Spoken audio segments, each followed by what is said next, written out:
new starting pitcher. The home team, not impressed, hammering Roy Oswalt and nailing down a relatively easy 8-1 win. It's a done deal. The deadline is passed, and for now, Adams stays right here in D.C.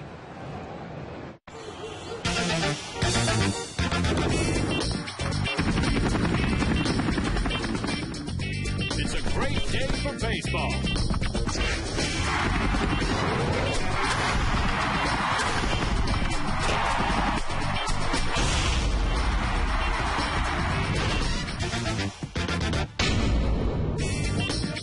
Look at this crowd coming into Nationals Park tonight.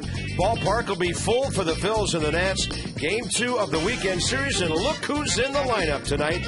Adam Dunn, still a Washington National, and for almost everybody, that is the best news possible on this trading deadline Saturday. And by the way, the deadline right at 3 hours ago. Bob Carpenter, Rob Dibble. It's been a well-played homestand. 2 of 3 against the Braves. Well played last night. Pitching, offense, you name it, the guys are putting it together. Last night, no exception. Well, when it's a team effort like last night, we can play with anybody, and we can beat anybody. And when the starting pitching gets out of the first inning without giving up any runs, and we get some early runs, Jim Riggleman can actually manage and do some things, and then at the end of the ball game, throw some defense at you. Now, early, Craig Stammen was amazing in the first 6 innings, shutting down a very powerful offense, one of the best in the National League. Then the offense came alive, started by Nigel Morgan, and then everybody seemed to contribute last night, including Adam Kennedy, who had a nice job. But there's Bernardina getting a huge double, and there's the graphic against the East and against teams in this ballpark. We are tough to beat. When the Nats score first, they're tough to beat. And when their starter goes 6+, tough to beat as well. Stammen went 6 1/3 last night.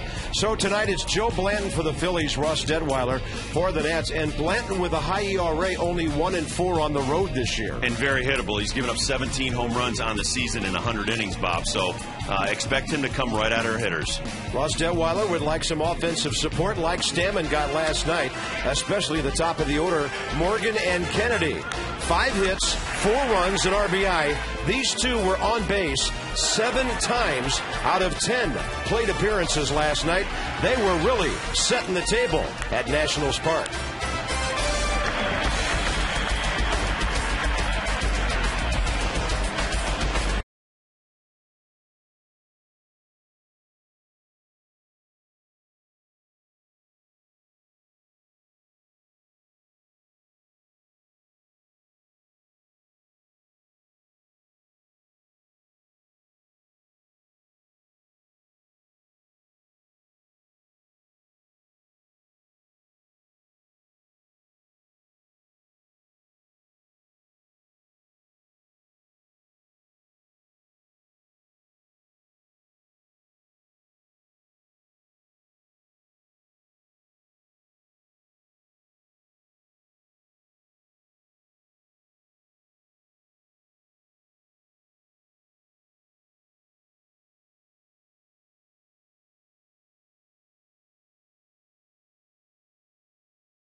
By Suzuki and the all-new Kazashi sports sedan.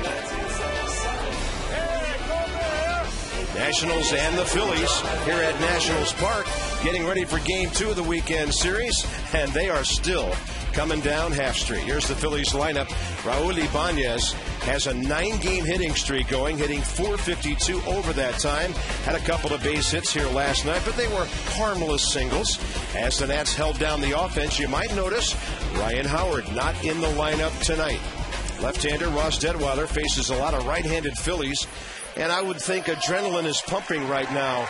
Rob, it's his first time here in our ballpark in a long, long time. Well, let's get you the PNC Pitchers Scouting Report, brought to you by PNC for the achiever in us all. Keep it low. He does a great job of that. He's got a nice downward plane, and he's only given up 4 home runs in 80 innings pitched. That's 15 starts, but throw some more strikes. He had 3 walks in his first outing. First pitch, 7:05. Jimmy Rollins takes it inside. Game time temperature, cloudy, 80 degrees. Pretty comfortable at the ballpark. Humidity hasn't been too bad. And the Phillies have a base hit past the diving Ian Desmond to start the game. Defensively, the Nationals. Pretty much the same lineup on a daily basis now. Willingham, Morgan, Bernardina, Desmond Kennedy up the middle, Zimmerman and Dunn at the corners, and Pudge Rodriguez behind the plate. Phillies didn't have a base hit until 2 outs in the first inning last night. Adam Dunn holding Jimmy Rollins. And that'll get the Let's Go Phillies chant going immediately here. It's kind of like a college crowd, a rivalry crowd, with each team cheering for each team's fans cheering for their own ball club and trying to shout down the others. Jimmy Rollins hasn't done much running this year. Off the bat of Polanco, easy out, Roger Bernardina. Jimmy Rollins only 8 stolen bases. 14-year veteran Kerwin Danley has the plate. C.B. Buckner, Doug Eddings, and crew chief Dana DeMuth on the bases. Next up for the Phillies, Raul Ibanez. Philadelphia comes in 9th in the league in hitting, 4th in runs, 5th in home runs. And they're not the ball club from a running standpoint they used to be. You want to know how tough Philly was, Bob? How tough was it? Old Veteran Stadium, they had a huge net over our bullpen. Because when you went to warm up, they were firing bottles and hot dogs and anything they could find at you. No. I loved it. You're ruining my image. Well, we heard that the Eagle Stadium has its own jail. Yeah, veterans had that too. Ibanez hitting .267 now. So he was rather cold before he started this long hitting streak. 14 for his last 31. Jimmy Rollins holding. Detweiler throws a beauty on the outside corner. No balls, 2 strikes. Ross Detweiler just 3 2/3 at Milwaukee on Sunday. 5 runs, none of them earned, but he did walk 3 and gave up 3 hits. Target in. Way in sitting is Pudge. Long look. And Detweiler jams him. Zimmerman having a look. He's there. 2 outs. Jason Worth will be the cleanup man coming up next. Ryan Zimmerman, really great numbers against Joe Blanton. And Blanton really has a hard time starting out innings. Look at that. On-base percentage, .410. Phillies not that good in 1-run games lately, but still 16-10 on the year. Second best in Major League Baseball. So they've played 26 1-run games. The Nationals have played 35. The Nats have as many wins as the Phillies in those games, but 19 losses. So here's Worth, second to Adam Dunn in the league in extra base hits with 50. First in doubles. A couple of big guys getting lots of extra base hits on this diamond tonight. And ironically, Rob, neither of them went anywhere. They were the 2 most rumored trade items on these ball clubs. Well, Jason Worth is in the same situation as our Adam Dunn. You can let them walk at the end of the season and get the first-round pick and the sandwich pick for them because they're both Type A free agents. or you can offer them arbitration in December. Or, like you were talking before the game, you could try to slip them through waivers and trade them after today. Well, a lot of players changing addresses. We'll show you some of that on our game notes. The Cubs are cleaning house. The Yankees completing that trade we talked about last night for Lance Berkman. A couple of Royals are headed to Atlanta.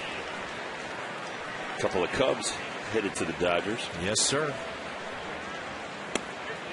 I think to me the surprise of the day is St. Louis trading Ryan Ludwig, who's been a real good ball player and a power guy for them the last couple of years, and San Diego desperately needing a bat like that. That's really something.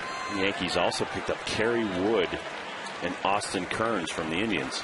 Here's Worth with a count of 1-2. Rollins running inside. Pudge's throw short and late. And Jimmy Rollins is 9 for 9 this year. And going back to last season, Jimmy Rollins has now stolen 24 consecutive bases without being caught. Well, Davey Lopes is known as one of the best base-stealing coaches in the major leagues. I think that Ryan Howard was near perfect last year. Utley was near perfect last year. And that jump, Jimmy Rollins, he got that off Detweiler. He didn't really get it off of Pudge Rodriguez, that stolen base. But there's Davey Lopes. On Frank Robinson's staff here a couple of years ago. So a runner in scoring position for Worth, who's driven in 55 runs. 2-2 pitch. Rollins dancing. Kennedy kept him close, and a breaking ball foul. By the way, the Braves lost today at Cincinnati 3-2. So the Eastern Division could tighten up a little bit more. Actually 5-2 Cincinnati with a 4-run seventh. Ronson Arroyo won his 11th game. Scott Rowland hit his 18th homer, and Francisco Cordero saved his 28th. So the Braves, their lead over the Phillies down to 3 games, down to 7 over Florida and New York. 2-2 pitch.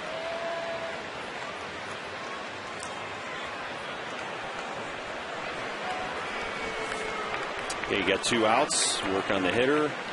Don't worry about what Jimmy Rollins is doing. And the other thing is, Rob, first base is open. The part-time player, Cody Ransom, is next. Try not to let Worth hurt you here. Rollins had a good jump. Looks like Russ Detweiler is pretty slow to the plate. And Jimmy Rollins probably had third base stolen had that been ball 3.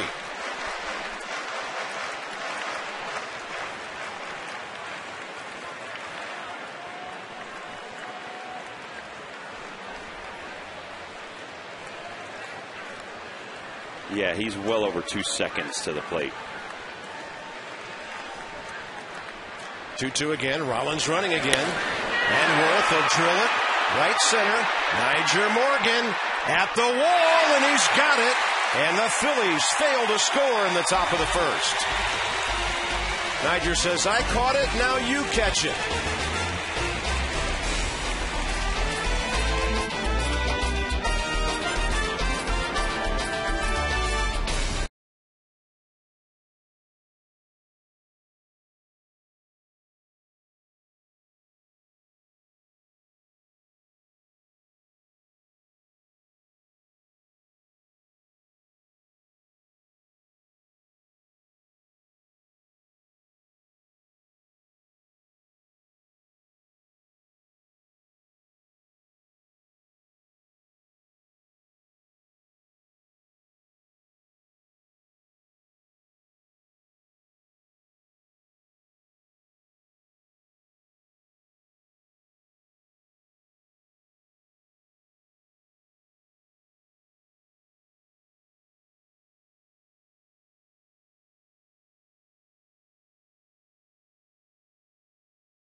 Philadelphia so far.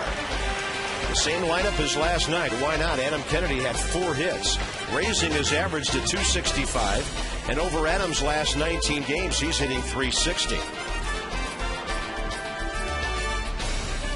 Nyjer Morgan and Joe Blanton, the matchup here. First pitch is a high strike. Joe Blanton, 4-6, 17th start.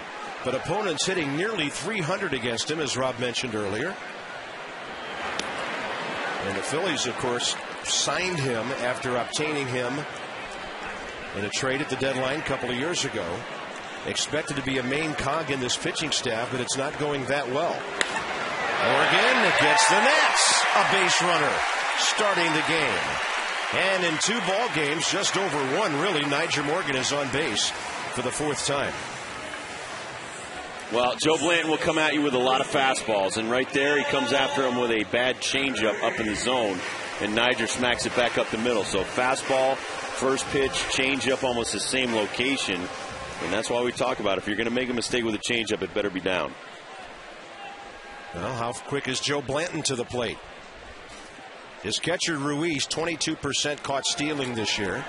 That's Cody Ransom over there at first, not Ryan Howard. Adam Kennedy steps in, and Kennedy, an experienced number 2 hitter who knows how to work the count, maybe take a pitch or 2 if there's a running opportunity. That's close, too close.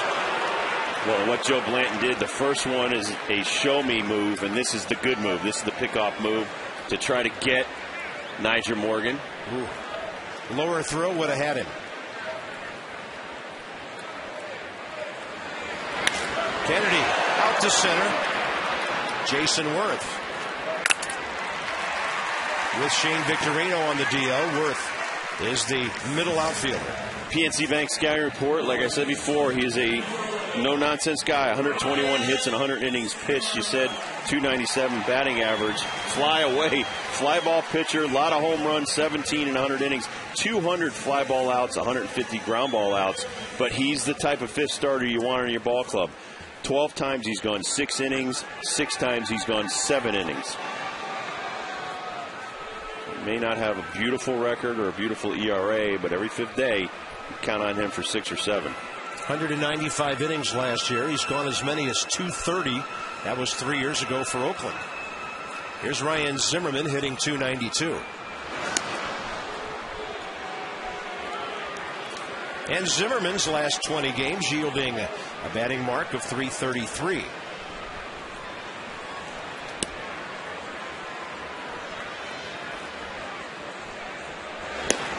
The other final from today, at home, Giants beat the Dodgers 2-1.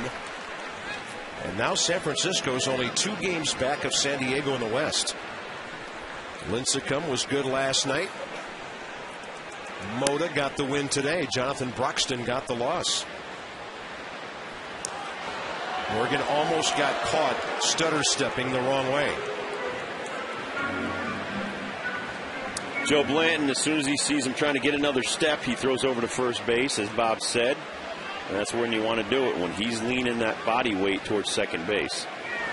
Zimmerman base hit right over the bag. Morgan will have to stop. The ball hit sharply. And ladies and gentlemen, welcome Adam Dunn.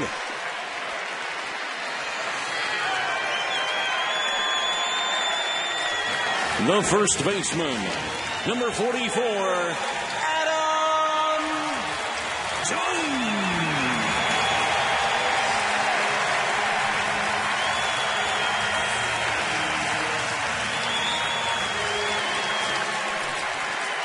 The kind of reception we hoped for and anticipated would happen. Now let's see what Adam has in store.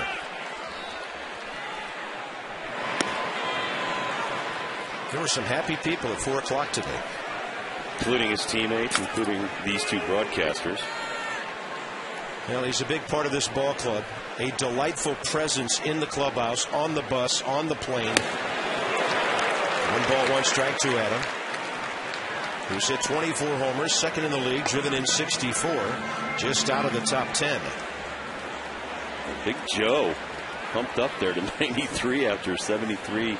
Get me over curveball. Drops a breaking ball in there. 1-2.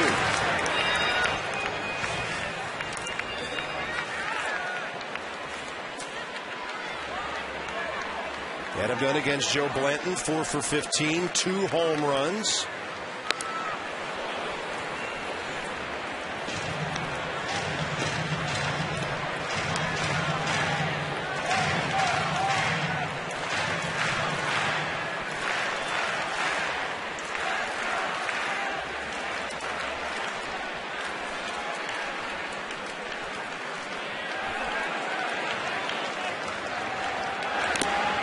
That he foul tips. Diamondbacks underway at New York.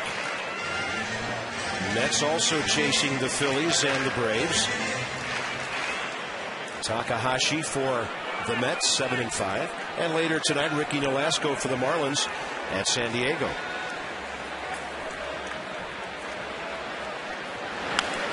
Adam Dunn hanging tough. Phillies defensively 6th in the league. Same outfield as last night. Ibanez, Worth, and Dominic Brown. Jimmy Rollins and Wilson Valdez gets the call at second. That moves Polanco back to third. Cody Ransom at first and Carlos Ruiz the hitter. Cody Ransom, we've seen him in this league with the Giants in the past.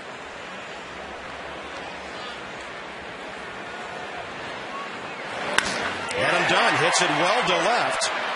And moving Ibanez back to make the catch. 2 down. Any altitude, and Adam Dunn would have been flirting with the left field wall.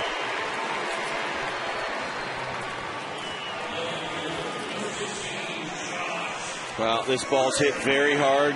Blanton throws him a fastball away. He takes it away. Just got to the end of the bat a little bit too much, or else that ball would have probably been out of here. That just shows you the mentality of Joe Blanton. When he gets behind or he gets even in the count, he will challenge the best hitters in this lineup with his fastball. And another player whose name had been kicked around a lot in recent weeks, that of Josh Willingham. So that cozy little corner back in the clubhouse where Willingham, Zimmerman, and Dunn all locker close to each other remains intact. That's a rather entertaining part of that big room.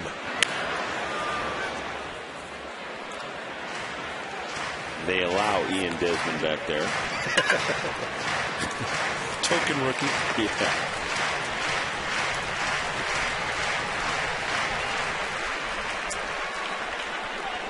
No score, bottom of the first. Nats have 2 hits.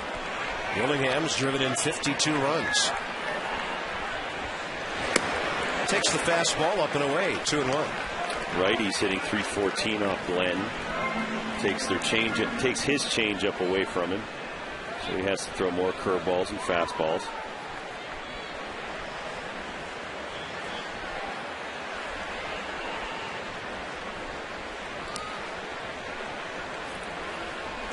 And once again, like with Detweiler, Blanton with a fast runner at second, more worried about the runner than 2 outs and trying to get the hitter.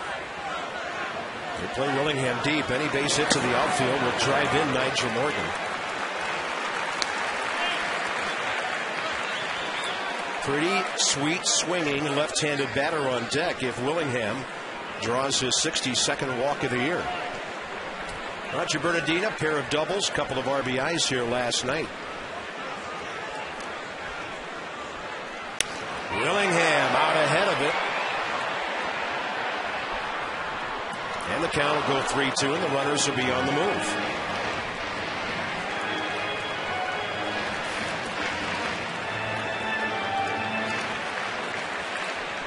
Loves the ball on the inner half. Something taken off speed, off the pitch. Something taken off of it, and he's way out in front. All he could do was hit a foul. Runners moving, and a foul tip. And that one appeared to hit Kerwin Danley. Now that looked like the straight change. He's taking something off the curveball, and it looks like a cut fastball because he threw one to Adam Dunn. So maybe he's mixing in a new pitch since he's been hit so hard this year. 17 home runs, 121 hits, and 100 innings pitched. That's a shellacking.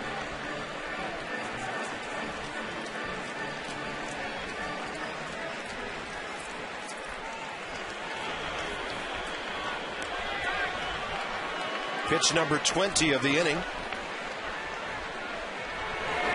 Willingham gets jammed. Left center.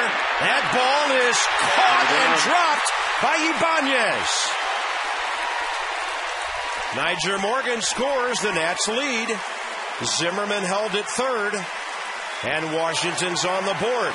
Ibanez got to the ball and couldn't finish it off. Ibanez a little shaken up. Well, it's a great pitch. It looks like a two-seamer that jams Willingham. Ibanez makes a valiant effort, and right there you saw his glove, and maybe he jammed his wrist. Look at that. Whoa. H.H. Gregg here. Now watch the glove, Bob. It plants. Watch his wrist. And I saw Hideki Matsui do that a few years ago and snap his arm. You know, it appeared at first as if he caught that ball, but it did short hop into the glove. Base it all the way. Bernardina now. Ooh, that was close. He had Willingham leaning. Well, that's a nifty little move. That's not quite the third to first move. That's a step off throw right over to first.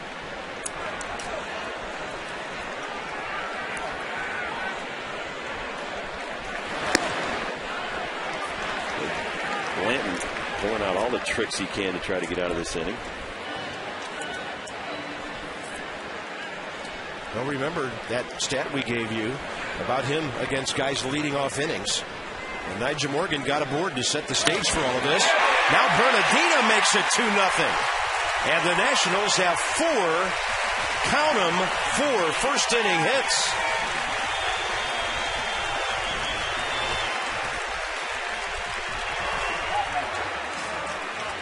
Well, this is a different team when it gets home, and right there, too much of the plate was supposed to be farther outside, and Bernardina smacks it right back up the middle.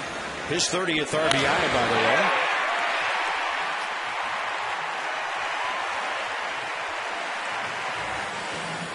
This is the one guy we got to get going, Pudge Rodriguez. This is a long visit between Rich Doobie and the starter Joe Blanton, and Kerwin Danley hasn't come out from behind home plate to break him up yet. Umpires are usually on their way to the mound by now, and here he comes. First inning issues all year long for Joe Blanton. This is, as I mentioned earlier, his 17th start. And a big spot for Pudge, who's been really pulling off breaking balls. And Rob, it's been a while since we've seen him hit the ball to right field with authority. He's 3 for 41 out of the All-Star break. That ball bounces. Well, and I think Rich Doobie said, where's the curveball? Once you got in a jam, you haven't thrown a good curveball yet. Obviously, Blanton trying to save it for later. Well, you don't want to save it too long because you've already given up 4 hits and 2 runs, only gotten 2 outs. There's a ball to right field with authority. Willingham coming around. He will score. Everybody's safe. 3-0 Nationals.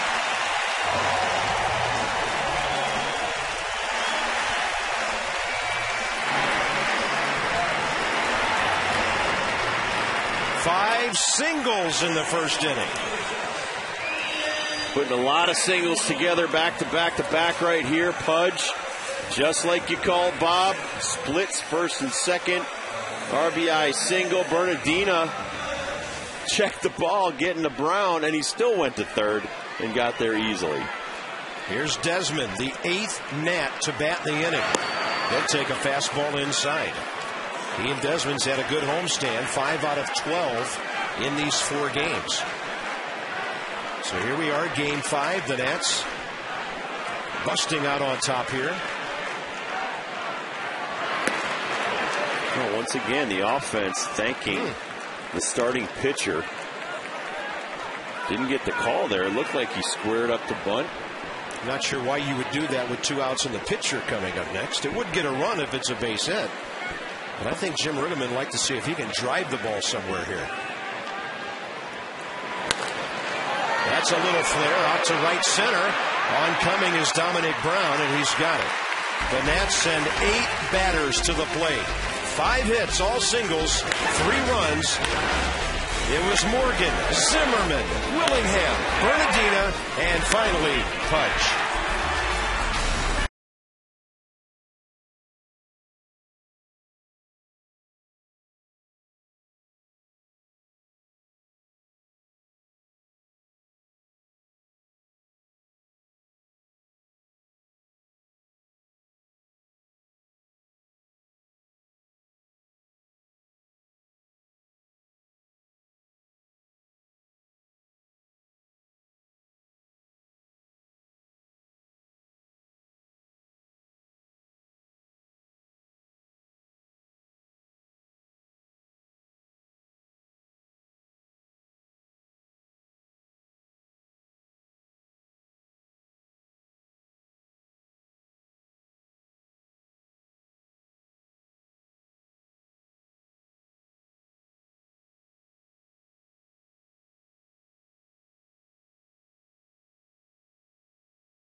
On that, Debbie Taylor with the FCS Sideline Report. Well, Mike Rizzo says Adam Dunn is still a national because he's a terrific player. He's great in the community. He's great in the clubhouse. And here's the Nats GM with more on Adam Dunn. The teams that came after him, we couldn't make a deal that made sense to us as far as production for production, value for value, and we weren't going to sell short on him. So we decided sometimes the best trades that are made are the ones that you don't make. Mike also said the Nationals were on the receiving end of a lot of phone calls the last few days, and that says a lot about the talent in the organization. As for Adam, he told me he was relieved today when that 4 o'clock deadline passed, and of course his wife, Rachel, was very glad that the Dunns are not going anywhere right now. Bob? Well, I followed them out of the ballpark last night and said to Adam, see you tomorrow. Neither of us knew if that was really going to happen, but gladly it did. Here's Cody Ransom leading off the second. By the way, there is an interesting development that had something to do with Adam Dunn, at least a report going around, Rob, that Edwin Jackson would go from Arizona to the White Sox and then make his way here for Adam Dunn. The first half of that happened, but the second half did not. Well, I mean, that's some people's opinion. I don't know how factual that is. I mean, I go right to Mike Rizzo and ask him questions, and he's 99.9% of the time right up front. He can't give you all the information, but I don't think he would do a deal with Kenny Williams and say, listen, if you get me Edwin Jackson, I'll give you Adam Dunn, and we'll be good. You don't want that kind of reputation that you trick somebody into trading for somebody and then you kind of stuck it to him. Yeah. So that's why I don't believe Mike Rizzo would do that. He's much too savvy for that. Cody Ransom, 34 years of age, been around for a while. This ball tailing toward the seats. Climbing the wall, unable to get it. Roger Bernardina. Second inning underway. Ransom, parts of 7 years with the Giants, Astros, and Yankees. Part-time duty, hitting .229 over 19 games for the Phils.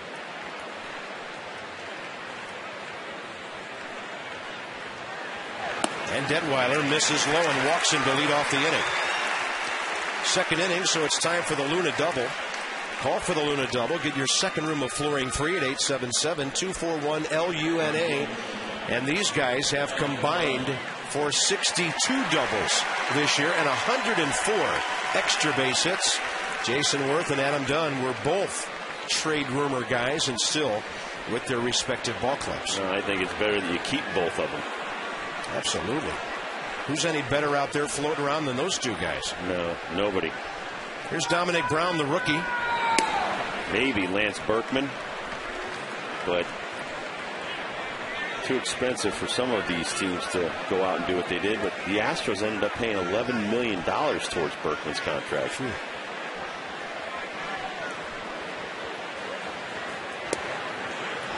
2-0. And Ross needs to do what Craig Stammen did last night in the early innings. Stammen was on the attack. He wasn't feeling for the corners, trying to make perfect pitches. Well, you got a 3-run lead you're trying to protect. We talked about this last night. That ball well hit to left, but Willingham is right there, circling around behind it. And so the Phillies have put their leadoff man on both innings, but then the next guy comes up and flies out. Craig Stammen, nice outing last night, his third win of the year. 1 run, 5 hits, and 6 1/3. 1 walk, 5 strikeouts. And he threw first pitch strikes to 12 of 25 hitters. Not that impressive, but he did make good use of his 89 pitches, 55 strikes. I know we don't keep this stat, but I wonder how many second pitch strikes he threw to even the count. I'd say out of 25 hitters, he probably threw 16 or 17 of those. Yeah, he did a nice Maybe job. more. Did a nice job last night. When he had to, he was really aggressive. Here's Carlos Ruiz, the catcher. Well, Detweiler's around the plate just a little bit low with some of those fastballs. Well, we talked about his angle. He's a very tall kid, and he's got a really nice angle, but you got to throw it over the plate for a strike. That ball popped up. Adam Kennedy for the second out.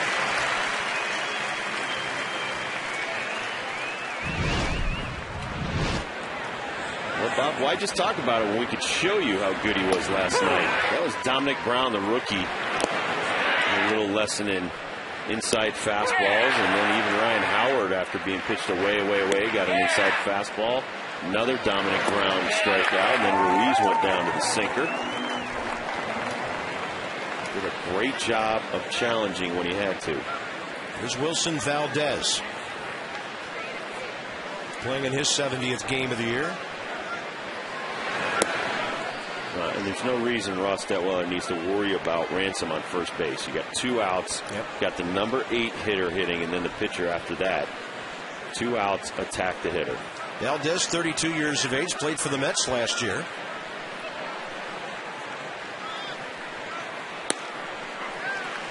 And let go. The Phillies signed him as a minor league free agent in November. He played 5 games at AAA Lehigh Valley, and the Phillies called him up for the first time April 14th when Jimmy Rollins went on the DL. They've been impressed with the way he's handled himself at second base. And again, he's been around a while, 32 years of age. He's played in Korea. He's played in Japan. Originally signed with the Expos at the age of 18, 13 years ago. And the Phillies are his 11th organization.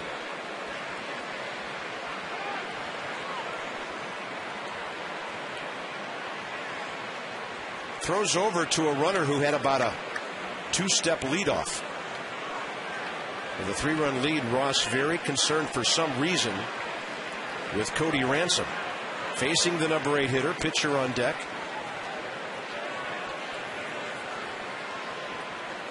I don't get it. Now, if Davey Lopes was the runner, I'd be concerned. There's Joe Blanton.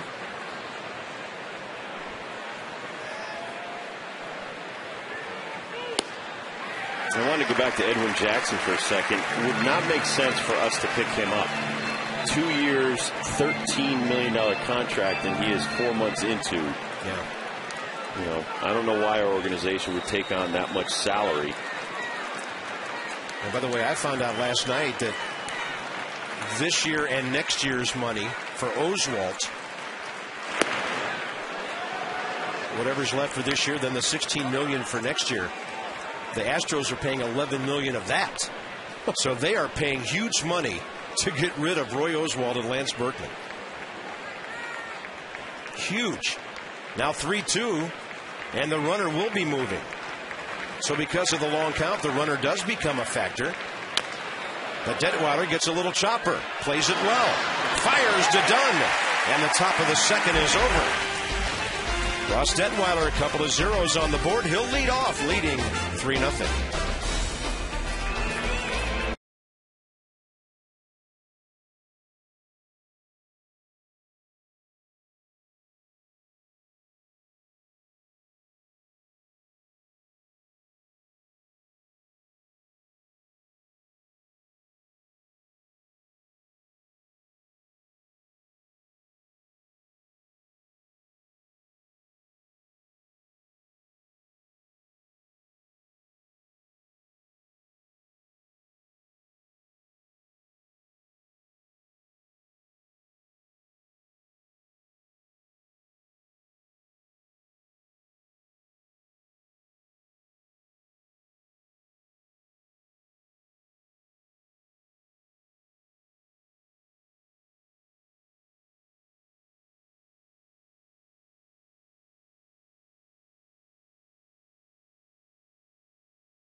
Hager established 1926. Your own great moment starts at Hager.com.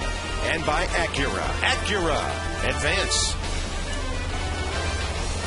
Great day to take a little ride under the Woodrow Wilson Bridge. Down there on the Potomac. Beltway traffic moving nicely. Or watch a ball game.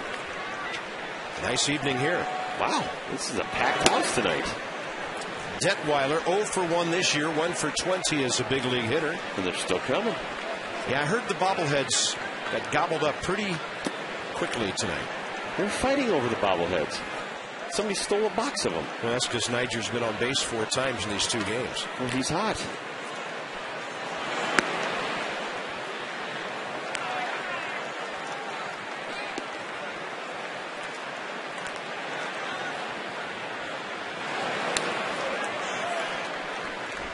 Detweiler, rare bird, left-handed pitcher, bats right-handed.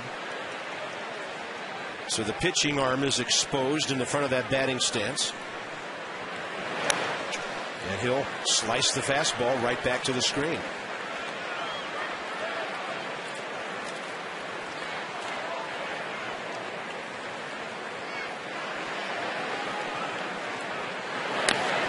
That breaking ball jammed him. Joe Blanton makes the play for the first out.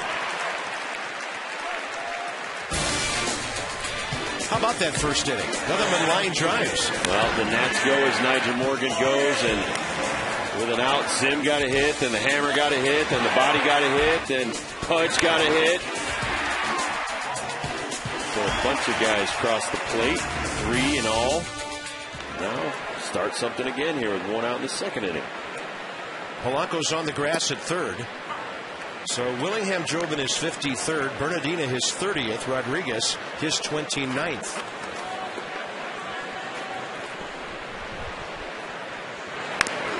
Dugout right over the top of the Nats dugout. And the count 0-2 to Niger Morgan.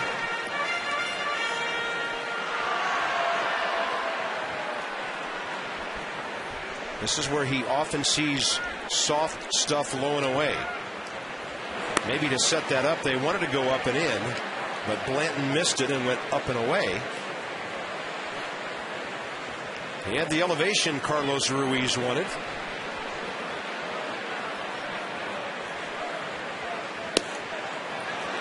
And Ruiz tries to snap that mitt back out over the plate. Kerwin Danley didn't go for it. 2 balls, 2 strikes. Let's see what the kinetic pitch track thinks. Kinetic here on the pitch track. You see Ruiz. Would look like a strike to me. Looked like it came back across the plate. Oh, no! And Niger Morgan chases. First strikeout for Joe Blanton. Now tomorrow, John Lannon expected to be the starter against Cole Hamels. Lefties all over the place, and families in the ballpark. For $14 a seat, hot dog, chips, and a soda. It's the Sunday Family Fun Pack.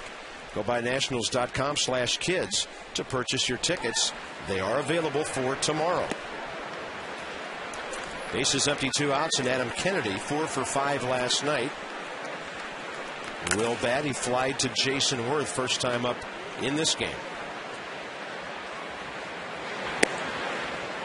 Blanton working quickly.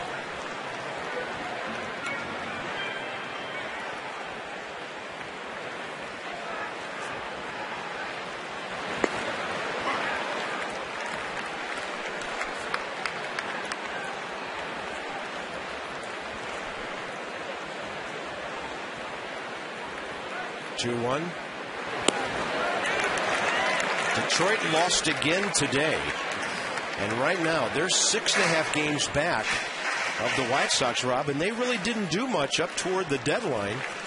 I wonder how their fans are feeling tonight about their ball club. Saw them last month and they were flying high. Kennedy's gone. 2 Ks for Blanton. On to the 3rd inning. The Nats lead the Phillies 3-0.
Blanton will lead off for the Phillies. League leaders.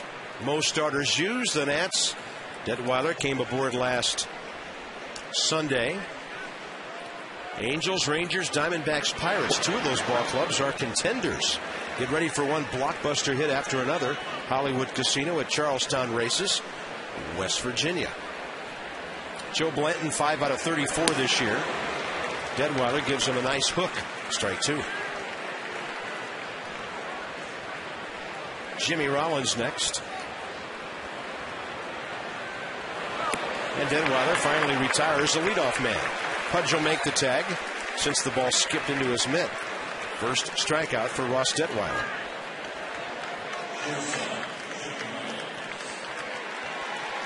Well, since Jimmy Rollins singled to start the ball game, Ross hasn't given up a hit. 1 walk. So the first time through the order, the Phillies go 1 for 8. Rollins stole second, stranded there. As Polanco, Ibanez, and Worth went down. He starts Jimmy off up and in.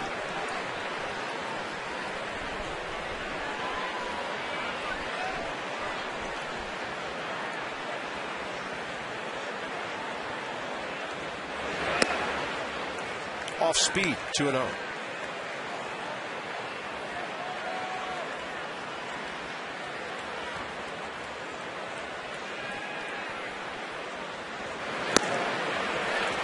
Good movement by Ross. That was a straight change, it appeared, right under Jimmy Rollins' bat. Rollins, by the way, this year hitting nearly .330 from this side of the plate.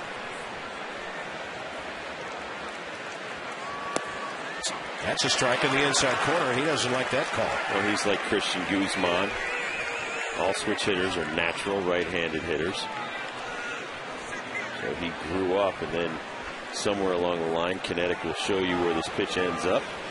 Comes a little bit out of the box. Very generous call. Rollins, another base hit. Well, that fastball was not located where it needed to be. It wasn't in far enough. It was up in the zone. Very hittable pitch after getting ahead. And obviously Jimmy Rollins has a read on Detweiler from first base. He got 2 or 3 really good jumps in the first inning. Stole second. Tried to steal third twice. One was fouled off, and the other was the final out of the inning. Well, and even if you're quick or slow to the plate, that doesn't matter. You got to vary some looks to first base. Step off a few times, throw over there a few times. You just can't keep coming set, going home. Coming set, going home. Then you're easy to time. So you got to make it more difficult with a few throwovers. Target in. And again, Rollins, for the second straight pitch, was moving back toward the bag on the delivery home.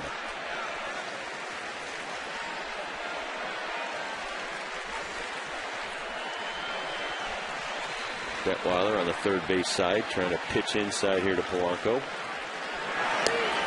He's getting that call.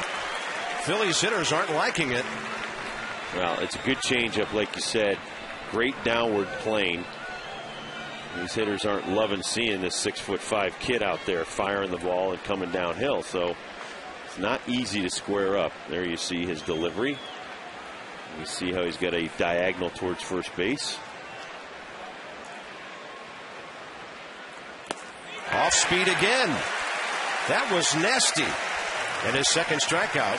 Polanco has only struck out 15 times this year in 327 at-bats. Well, good pitch right here. Big breaking ball. He's got an excellent one, and there's the delivery. And there you see him throw across his body as H.H. Gregg will see the rotation, pull it down hard.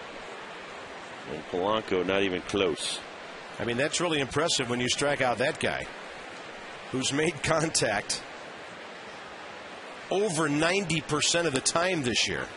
Breaking ball for a strike to Raul Ibanez, who fouled out to Zimmerman first time. Well, and if you're Ross, you're standing out there going, you know what, that guy's a tough out. I struck him out. That should give you more confidence. So when you get to the bottom of the order, you're looking at Valdez and Ruiz and Brown. You should be saying, okay, I'm not going to mess around with these guys. I'm going to put them away.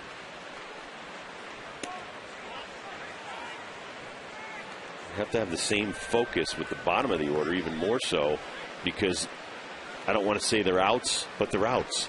The reason why you're hitting 7th and 8th is because you're not as good as Polanco. Off the plate again, 2-1.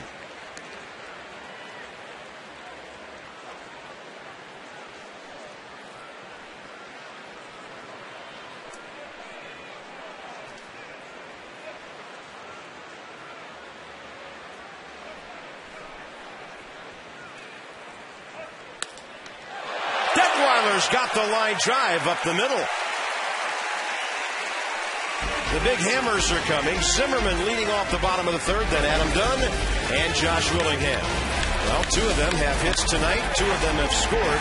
The Nats lead 3-0. Bottom of the third. Here come the big guys.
Lot to smile about right now. Their team won last night.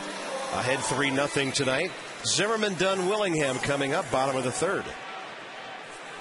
By the way, Joe Blanton's already thrown 43 pitches in 2 innings. So with his base hit first time up, Ryan Zimmerman is now 8 for 20 against the right-hander, batting an even career .400. Target in. Ooh, that's a pretty good pitch. Didn't get the call. Evidently, Kerwin Danley has an over the left shoulder of the catcher strike zone tonight.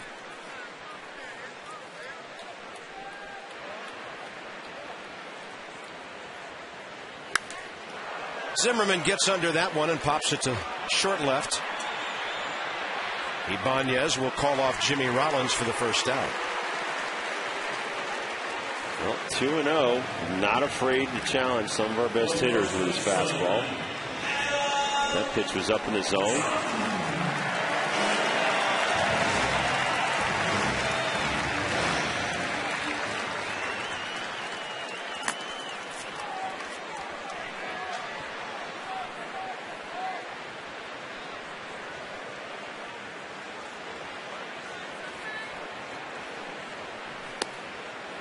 Dunn hit the ball hard, lining out right to Ibanez. First time up. That was the second out of the first inning. It was still scoreless. And then Willingham blooped the ball into left field to get the Nats going. 2 line drive hits later. It was a 3-run inning.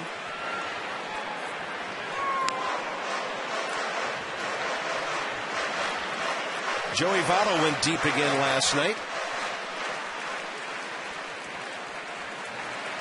Nationals will see Mark Reynolds starting Monday in Arizona. Ryan Zimmerman's old teammate from UVA. Adam Dunn looks at strike 3. A lot of hitters questioning that side of the strike zone right now. And Kerwin Danley, if nothing else, is being very consistent over there. 2 fastballs and a changeup. Wow. How about that hammer? I guess Blanton will take that. Adam Dunn, knees have none of it. Kinetic right there. Shows you it drop out of the strike zone. Willingham with an RBI hit first time up. He's driven in 3 runs in this series.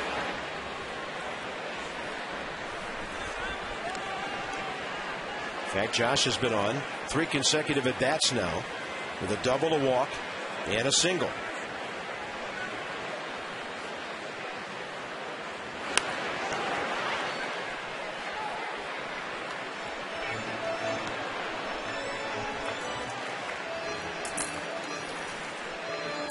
One of his 15 homers against the Phils. 7 of his 53 RBIs.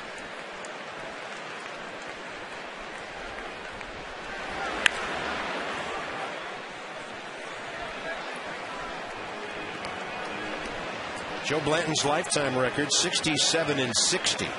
It's his 179th career start. And against the Nats in 9 previous starts, 2-3. But an ERA of 6.51, indicating the Phillies have always given him great run support against Washington. Now Willingham is gone. And the third inning is over. Blanton has struck out 4 of the last 5 batters. Middle innings are coming. Nats lead 3-0.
Make it 11 runs against the Phillies, a 10-run advantage.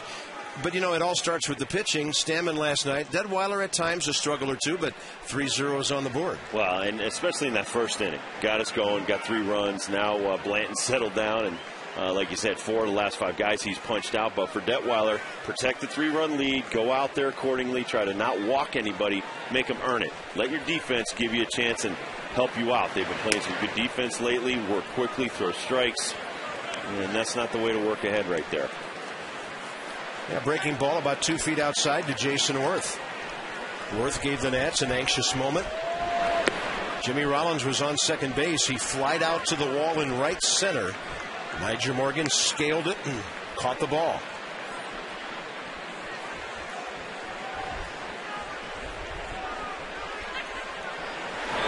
Now he goes 3-0.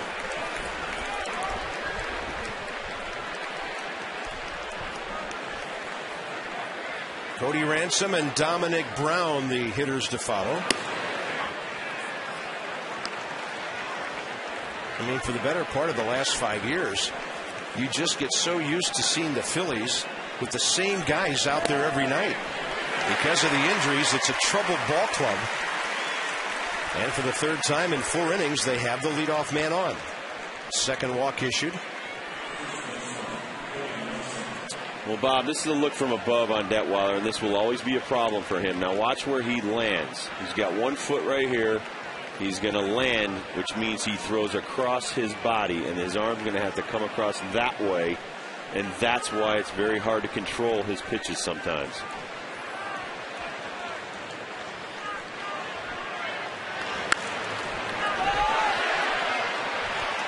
Pudge to have a look. It's coming back. And he's got it, and Cody Ransom is gone.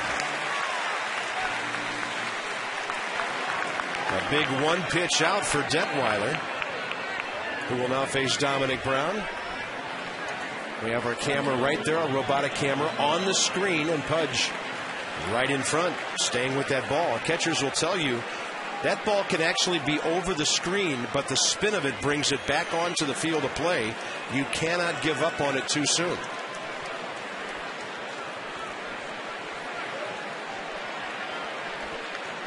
Dominic Brown lined out hard to Willingham, first time.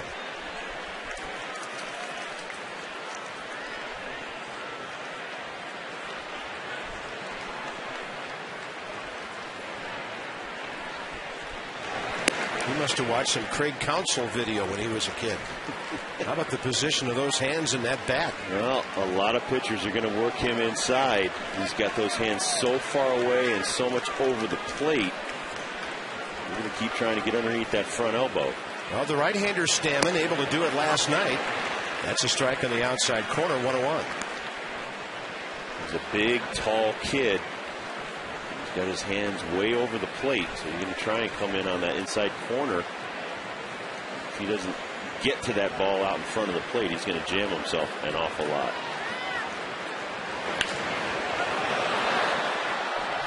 Four hits in his first 9 Major League at-bats.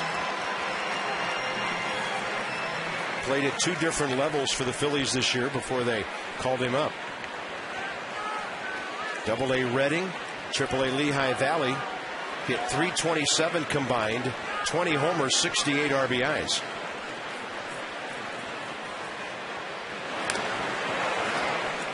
Detweiler threw him a pretty good breaking ball.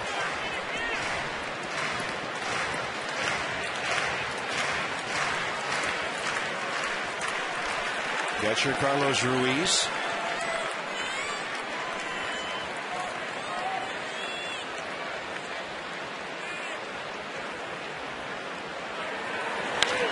Bouncing ball. They'll have to hurry for 2. This guy can fly. And Dunn had to come off the bag for Desmond's relay because big, fast Jason Worth went after him.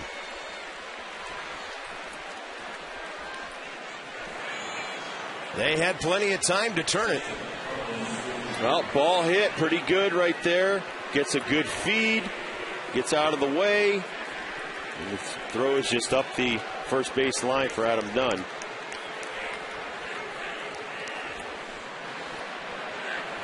You get Worth coming for him. And as long as he can reach that bag, he's fine going after the middle infielder. Well, that's a good, hard, clean slide. Yeah. So here's Ruiz with 2 outs. And Ian doesn't always have to come over the top. He's going to have to learn how to drop down a little bit, and that'll make the runners get down. That's right. Because you don't want a face full of ball coming into second base. So don't be too respectful to the opponent.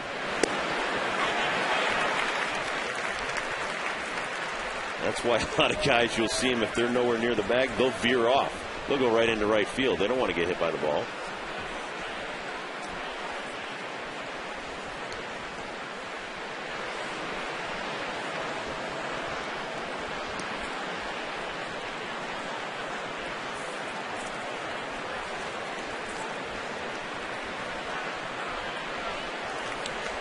Dominic Brown had 17 stolen bases this year in the minors.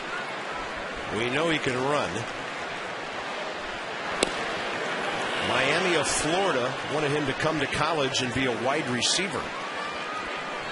At Redan High School in Georgia, he played baseball and football. And as I mentioned last night, that's a high school in the Atlanta area that has produced a lot of Division I basketball and football talent. Well, you could just see the skills on that young man. Fast, quick hands, power. He's got a very nice throwing arm. Well hit up the middle. Niger Morgan slides. Brown does not go to third. Ball was pretty well hit. Well, and if that double play is turned over, Bob, he doesn't have to face Ruiz. Now throws more pitches to Ruiz. Got to face Valdez. Nationals have turned 82 double plays this year. Pittsburgh 79 is the only team with fewer. So the Nats are 15th out of 16 teams. And of course Pittsburgh doesn't turn the double plays it used to, and they had Jack Wilson there. They used to lead the league almost every year because of their bad pitching and their good defense.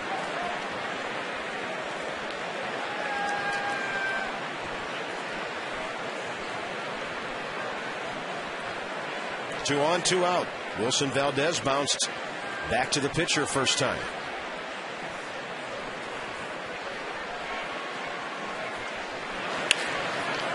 Outside the bag and foul.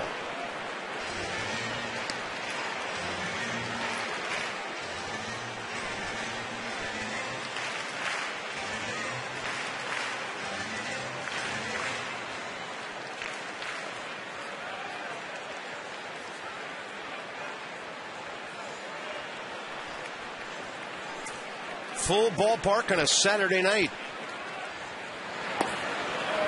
2-1.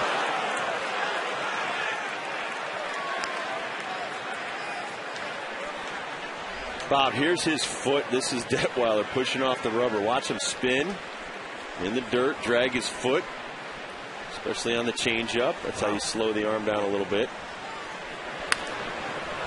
No wonder the pitchers need that toe plate to keep from wearing out those shoes, huh? Yeah, you ruin a lot of shoes as a pitcher, but well worth it.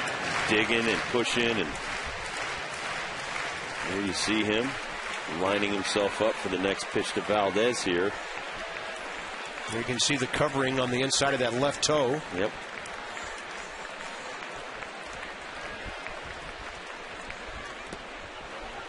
Beautiful camera shot, everyone, by the way. It's awesome. I mean, you could see that shot so clearly. You can see Joe Blanton's hole on the other side of the rubber. And there you see Joe Blanton's hole on the other side.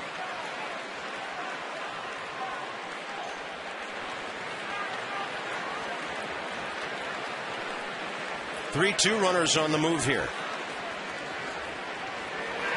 Off speed, hanging breaking ball, and the Phillies are on the board.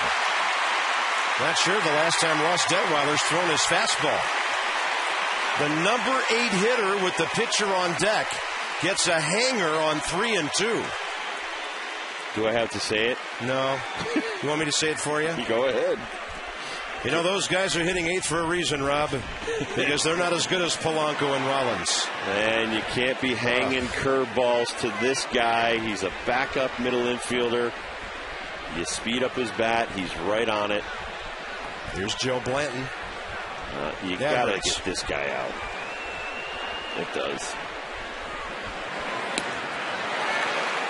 But you also have to make pitches when you don't get a double play and get out of the inning. You got to pick up your defense, and that's kind of the yin and yang of it.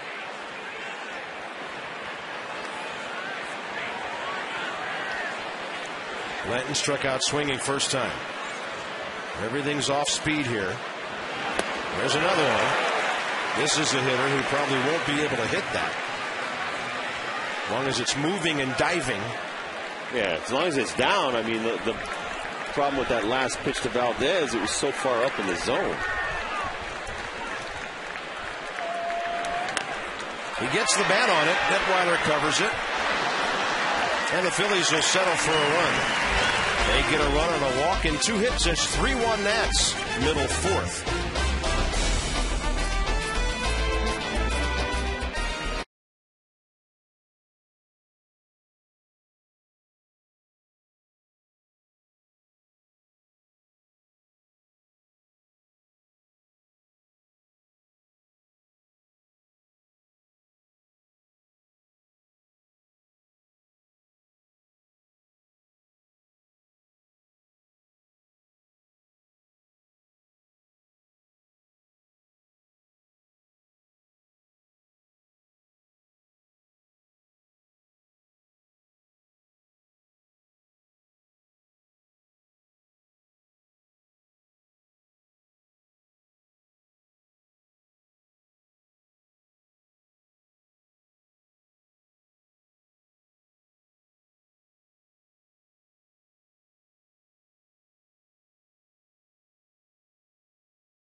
To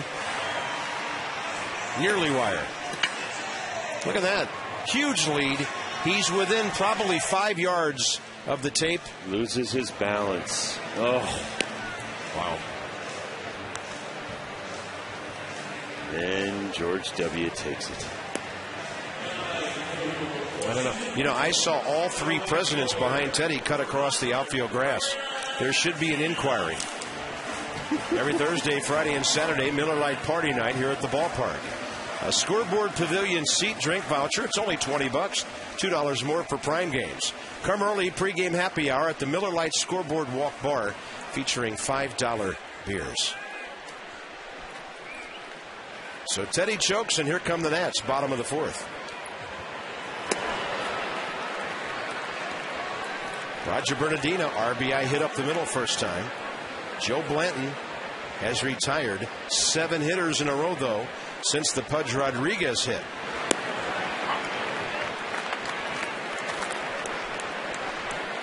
And Robbie's not going to walk you. Oh, no. You cannot take a cold third strike against this guy. He's going to be around the plate. He's coming for you. Bernardino, Rodriguez, and Desmond. He's as aggressive a pitcher in the big leagues as they come. Might not have great stuff, but he's coming for you. And he changes speeds and strikes out Bernardino. He's now fanned 5 of the last 6 hitters.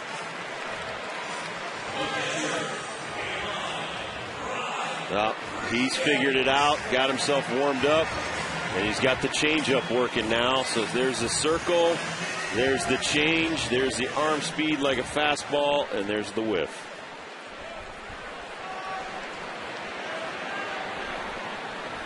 Next up, Pudge. And did he need that hit last time? You can't sit on this 2-run lead now. Try to peck away at Joe Blanton, put something together again.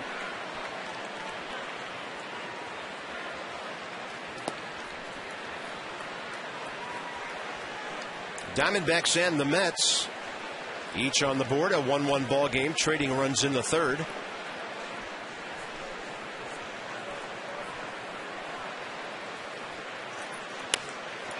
Off-speed pitch, Pudge right off the end of the bat to Jimmy Rollins. 2 outs.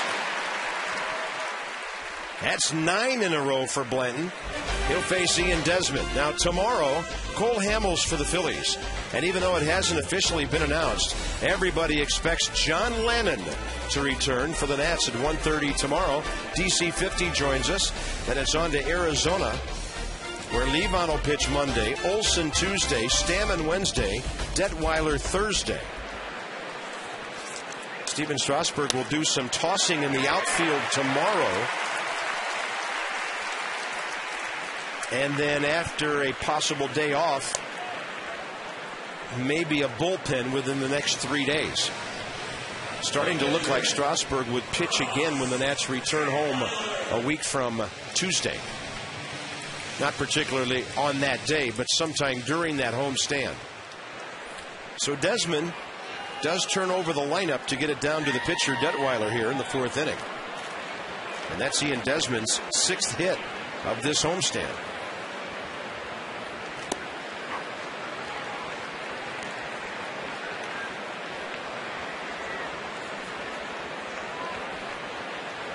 Detweiler is a big league hitter, 1 for 21, 0 for 2 this year.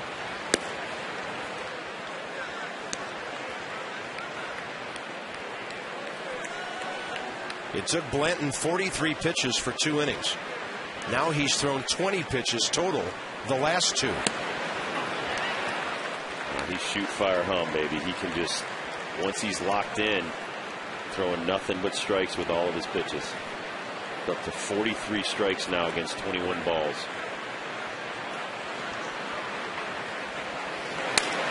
Detweiler just outside the bag. With Cody Ransom holding the runner. If he couldn't catch it, you knew it had to be foul. Well, it's close enough right here for another look. Just misses getting a single, possibly a double. Ransom all over it, as Bob said. Outfield really around to the right here, and very shallow is Dominic Brown. On a breaking ball, Detweiler strikes out. Nats leave their 3rd runner on to the 5th inning. 3-1 Washington.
Gardens, Williamsburg.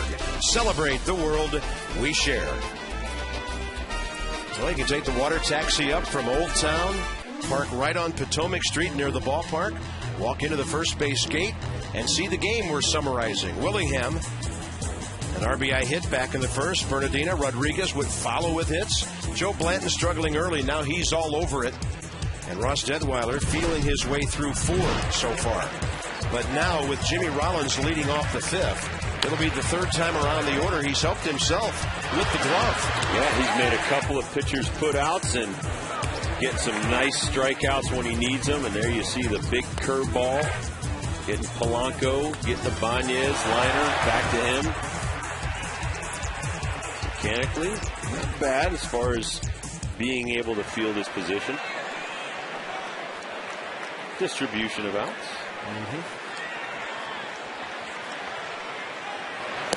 I guess there are a few disappointed people, though, in Springfield, Missouri tonight. They were hoping to watch Detweiler and Ryan Howard face each other. They went to the same college there, Missouri State. It was called Southwest Missouri State when Ryan went there. Good school for baseball and college basketball on the men's and the women's side.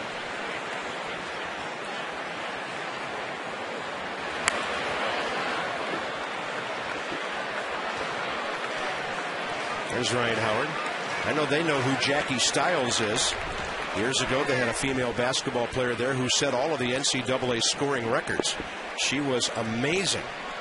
They've had some great athletes come out of that school, and 2 of them are in this ballpark tonight. Good changeup. He slowed down Rollins' bat. Desmond on the charge for a big out to start the 5th inning. Jimmy Rollins retired for the first time. AT&T trivia. 2 Nats made their debuts in the same season they were drafted. Well, I think that's Ryan Zimmerman and Ross Detweiler. Detweiler was drafted in 07 and pitched 1 inning for the Nats that September in Atlanta. You know who he struck out? Chipper Jones. Willie Harris. Willie was still a Brave. Still having a hard time getting over that, aren't you, Will? He gets all broken up about it. But that was interesting. The Nats gave Ross a chance just to, put on the big league uniform, get in the clubhouse, and pitch 1 inning, and he pitched a good inning.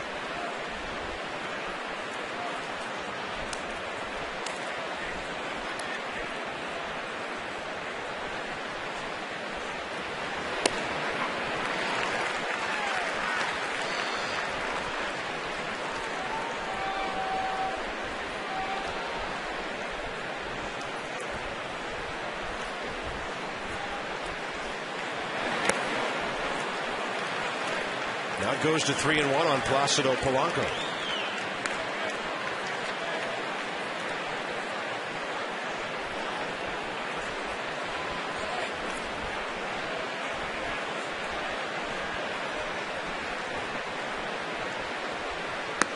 Oops. That's his 3rd walk. Not a good time with the 3 and 4 hitters coming up.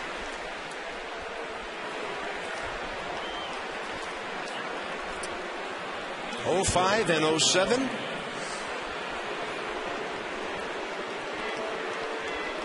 There they are in the same game.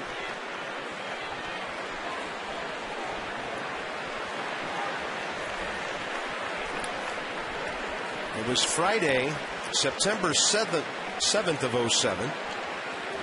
Braves won the game 7-1 behind John Smoltz. Detweiler came in the 8th inning, grounded out Andrew Jones. Yunel Escobar reached on an error. He flew out Matt Diaz and struck out the leadoff man, Willie Harris, to end the 8th inning. So that was Ross Detweiler's major league debut. And then the Nats said,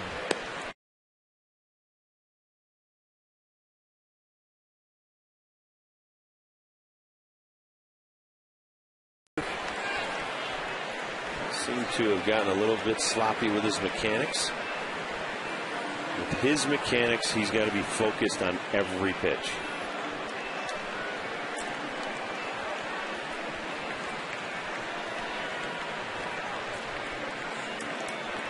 They had tried to get him to stop throwing across his body. It wasn't working in the minor leagues. They said, all right, go back to your old form, but it's on you now. It's on you now. And so it's every pitch has to be on, and there has to be accountability for Ross Detweiler. Pitch count mounting, 70 through 4. 16 more this inning with a ground ball and a walk. And a 2-0 count now on Raul Ibanez.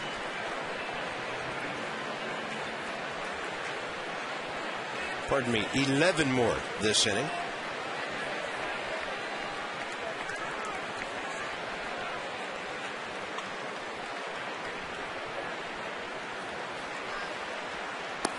That's on the corner, 2-1.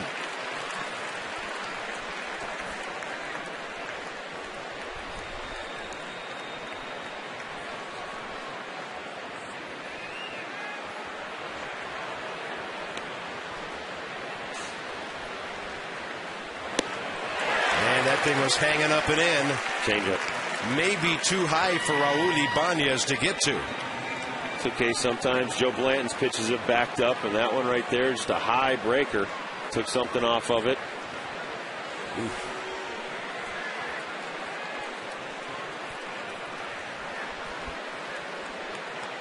2-2 with the runner aboard. I think the Nats will give Detweiler a little bit of rope here, but not too much. In fact, he could be out of the game if Ibanez reaches here.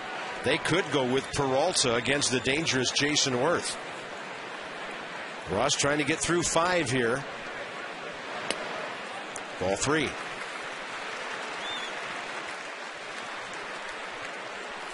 Worth tonight, a fly ball to the wall in right center, caught by Morgan, walked leading off the 4th.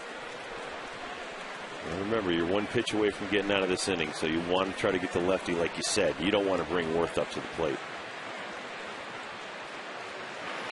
Got him on another one, hanging up and in. And Ibanez looks out to the mound as if to say, I can't hit those. Yeah, exactly. You got lucky, boy. Well, this is a hanging breaking ball. And Ibanez was spinning in his shoes trying to kill it. I tell you, this game is an inch away from being 3-3. This will be an interesting at bat.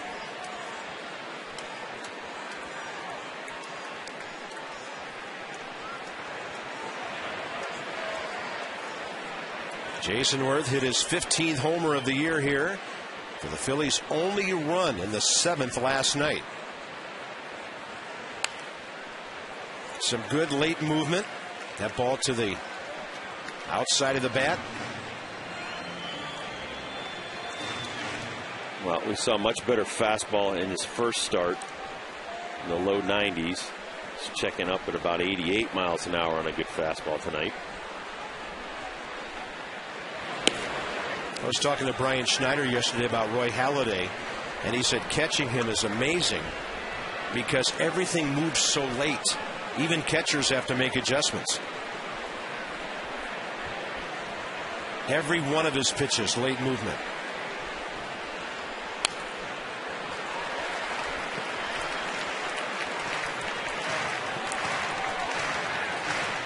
Ball game in progress for about an hour and 25 minutes right now. Nationals Park full. A lot of Phillies fans are here. The Nats fans have had a whole lot more fun these 2 games. 3-1 top of the 5th inning. 1-2 to Worth, with Polanco still at first after he walked. That ball rocked into left field. Now the tying runs on base. Well, and Pudge is looking out at the mound. That pitch was supposed to be down and away. Threw that pitch down and in. Pudge wants to have a little chit chat because they were way ahead of Worth. We saw last night what this guy can do to a pitch middle in. Well, there you saw Kinetic on the pitch track. Kinetic North America providing world-class technology to our national and homeland security customers. Cody Ransom now. This is where the absence of Ryan Howard makes a big difference in the lineup. Normally Howard bats fourth, Worth fifth. Shane Victorino on the deal with an oblique. Chase Utley is out.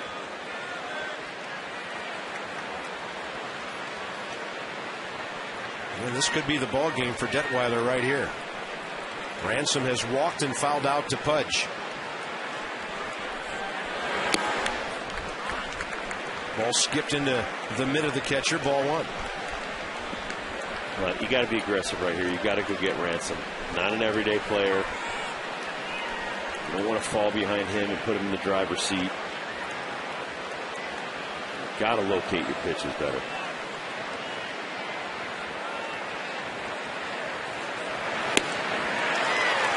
Continues to pull the string effectively. Nice changeup. I mean, even if those pitches are up, for the hitter, the timing's way off.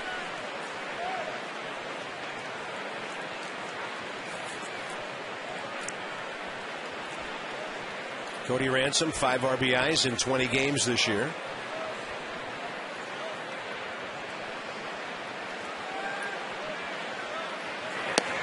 An even better changeup. No, you give Pudge Rodriguez a lot of credit right here. He's trying to get his pitcher through this inning, sensing that this might be the end of his night. Got 93 pitches here, and he hasn't even gotten 15 outs. He threw 86 in Milwaukee, pitching 2 outs into the 4th inning. 2 on, 2 out, and a 1-2 count.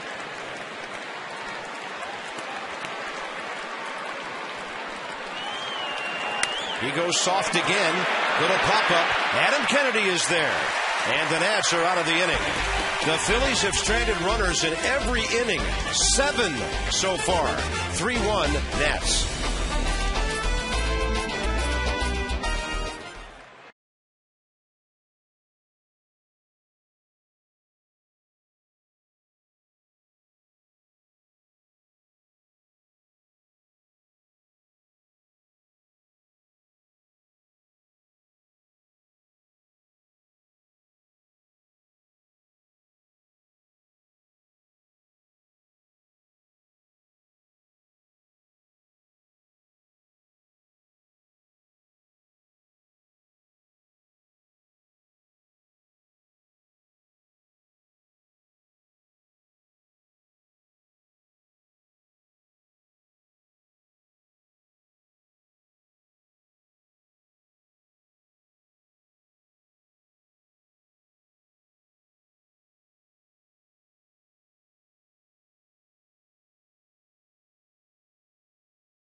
One as we move to the bottom of the 5th inning.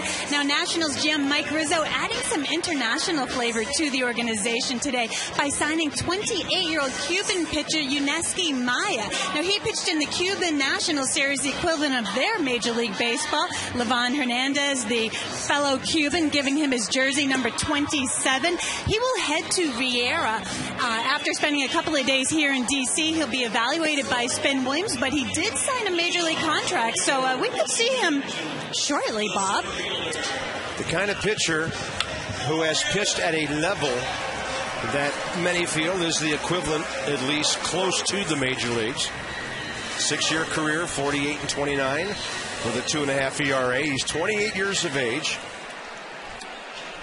In those World Baseball Classics, 06 and 09, 1-1 with an 0.87 ERA. So we're talking about a guy, Rob, with considerable international experience at an advanced stage and maybe a major league contributor soon. Top of the order, Niger Morgan, bottom of the 5th.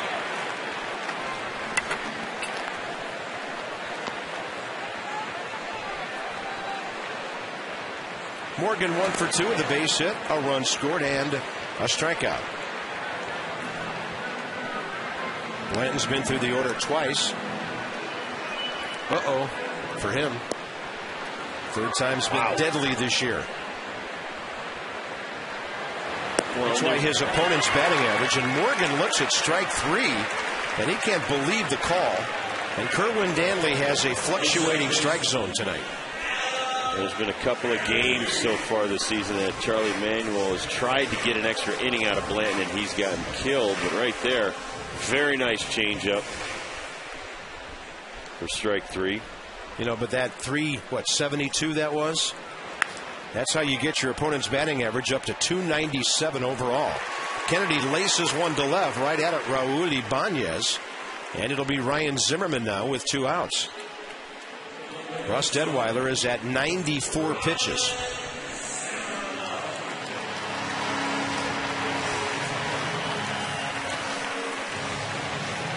Peralta just bounced back up off the bullpen bench. And he may want to throw some pitches here.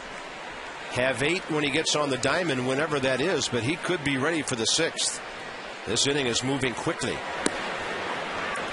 Things with Joe Blanton, one way or the other, happen pretty fast.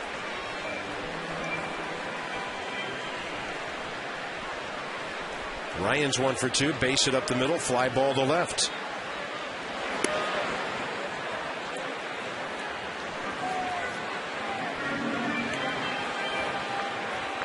What do you call it when he gets the ball and it's right back at it? Shoot, fire, hum. Shoot, fire, hum. I like it. Roger Craig would say, hum, baby. Yep, I know you're a big golfer, and he's basically a ready pitcher, like a ready golfer. Ready golf. He's standing over the ball. He's ready to hit.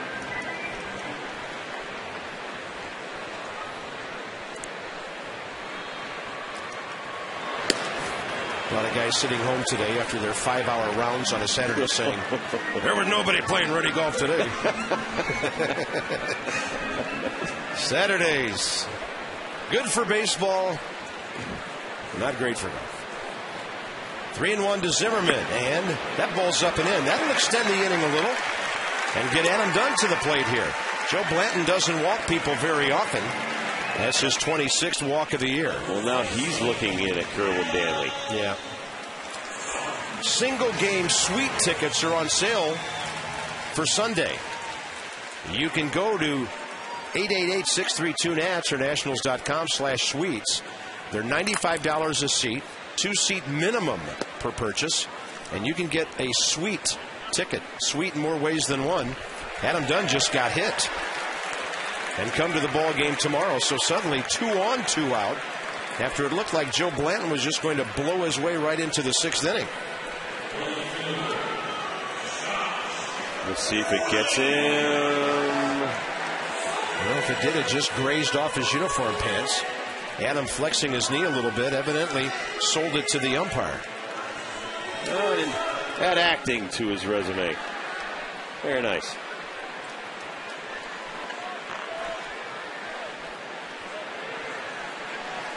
Willingham. Josh 1 for 2. Man, that's a strike.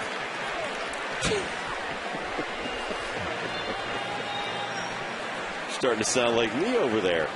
I'm just looking for something to be consistent here. It's all over the place, Rob. Well, he's consistently inconsistent tonight. Let's put it that way. But he's doing the same thing to both sides. Suddenly a big spot for Willingham. Phillies have been threatening the last couple of innings. As mentioned, they've already stranded 7 runners. Seems to be the bread and butter pitch of the night from Blanton. Is good changeup.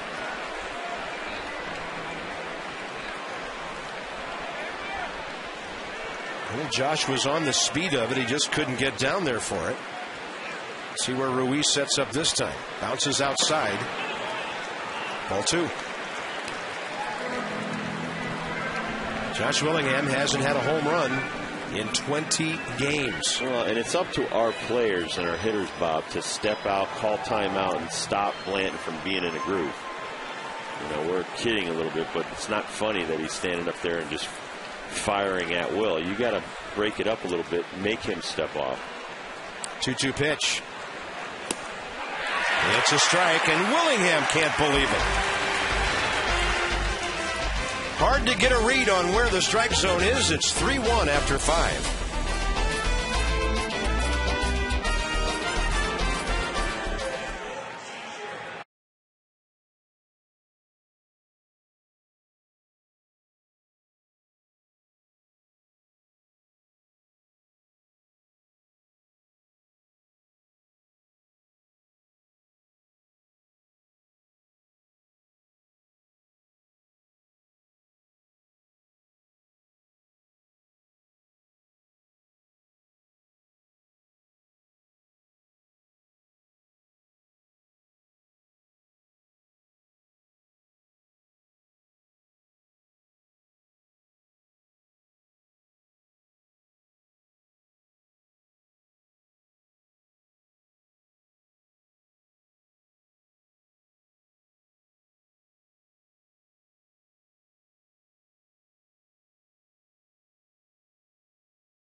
red. And tomorrow, Cole Hamels 7-7, John Lannon 2-5. Hamels 3.48, Lannon 5.76. Hamels against the Nats 9-3, and John Lannon first start since June 20th. Didn't allow a hit for 7 1/3 against the Braves on May 6th. We'll get you going at 1 o'clock. Nats Extra tomorrow. First pitch right after 1:30. All right, here's Dominic Brown, and Ross Detweiler is out there for his 6th inning. Could be the last guy he faces. Peralta ready when needed. Right-handers coming up. We got Doug Slayton now, and it looks like Ross Detweiler getting loose. That's Tyler Clippard and Peralta. Tyler's evidently he's the new Matt Capps, huh? Yeah, there you go. He's the water guy. Desmond takes care of it. All right, here comes Jim Riggleman, as Rob suspected. Ross Detweiler's going to go 5 1/3. He will give up just 1 run. That's the good part. Struck out 3, walked 3, and gave the Phillies 5 hits. In a position to win the ball game. 0-2 in 2 previous starts against Philadelphia with a 6 ERA. Better tonight. Some more work to do, but Ross Detweiler's on his way back to being a big league pitcher.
Counts 97 pitches, 58 strikes, and he faced 24 batters. He only threw first pitch strikes to 9 of them. And here's Joel Peralta, who's worked scoreless baseball in 12 of his 14 appearances with the Nats. The league hitting only 183 against him. Ruiz, the batter, he has a hit. So does Valdez, right behind him on the Phillies box score. Jimmy Rollins a couple of hits, but he hasn't scored a run tonight. And the other base hit from Jason Worth. Oh, and Joel comes in a good situation here against Ruiz and Valdez. Especially the way he attacks the strike zone. Base is empty. 1 out. Bottom of the order. Goes with the first pitch breaking ball, missing away.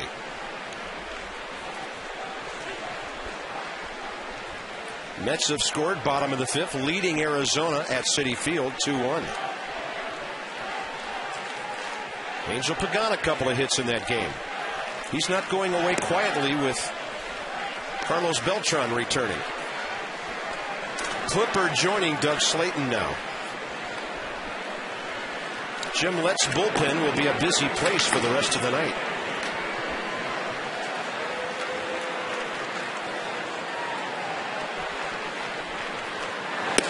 There's that good fastball. Scoreboard says 91. Wilson Valdez, the number 8 hitter. And the Phillies could make a move. for Blanton here. No activity in their bullpen right now. Ball high in the air, left field. Willingham chasing. And Ruiz has homered to make it a 3-2 game. Nats fans are booing. Philly fans are cheering. And Peralta gives up a homer to the first man he faces. Only his third of the year.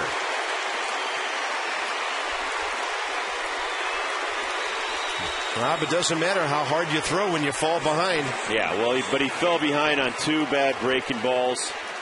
Then he had to throw 2 fastballs in succession, 1 for a strike, and 1 doesn't come back. And Joel is not happy, so now you got the 8-hole hitter. Attack this guy, whatever you throw for a strike. That wakes up the Philly fans who've been suffering for a game and a half here. You still got the lead. And if you're Peralta, you still got the bottom of the order and possibly a pinch hitter. Blanton may stay in the game. Yeah, they're back in it.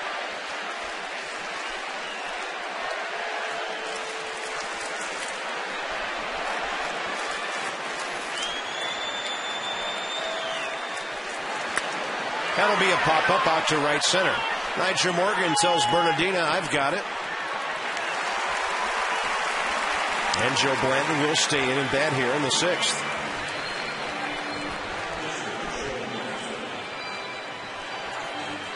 The only Philly before this inning with a homer career against Peralta was Placido Polanco.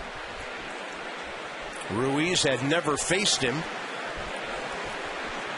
And Joe Blanton is 0 for 2 tonight. A strikeout and a bouncer back to the pitcher.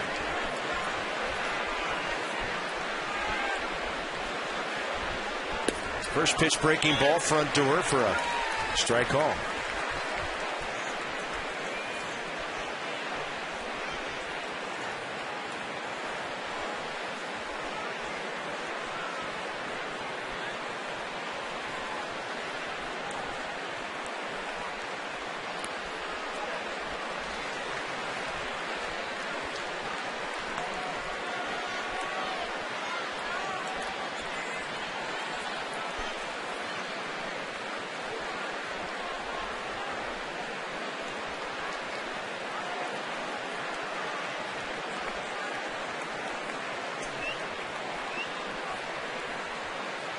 From the third base side of the pitching rubber, 1-1. 80 miles an hour on that off-speed pitch, and it's 1-2.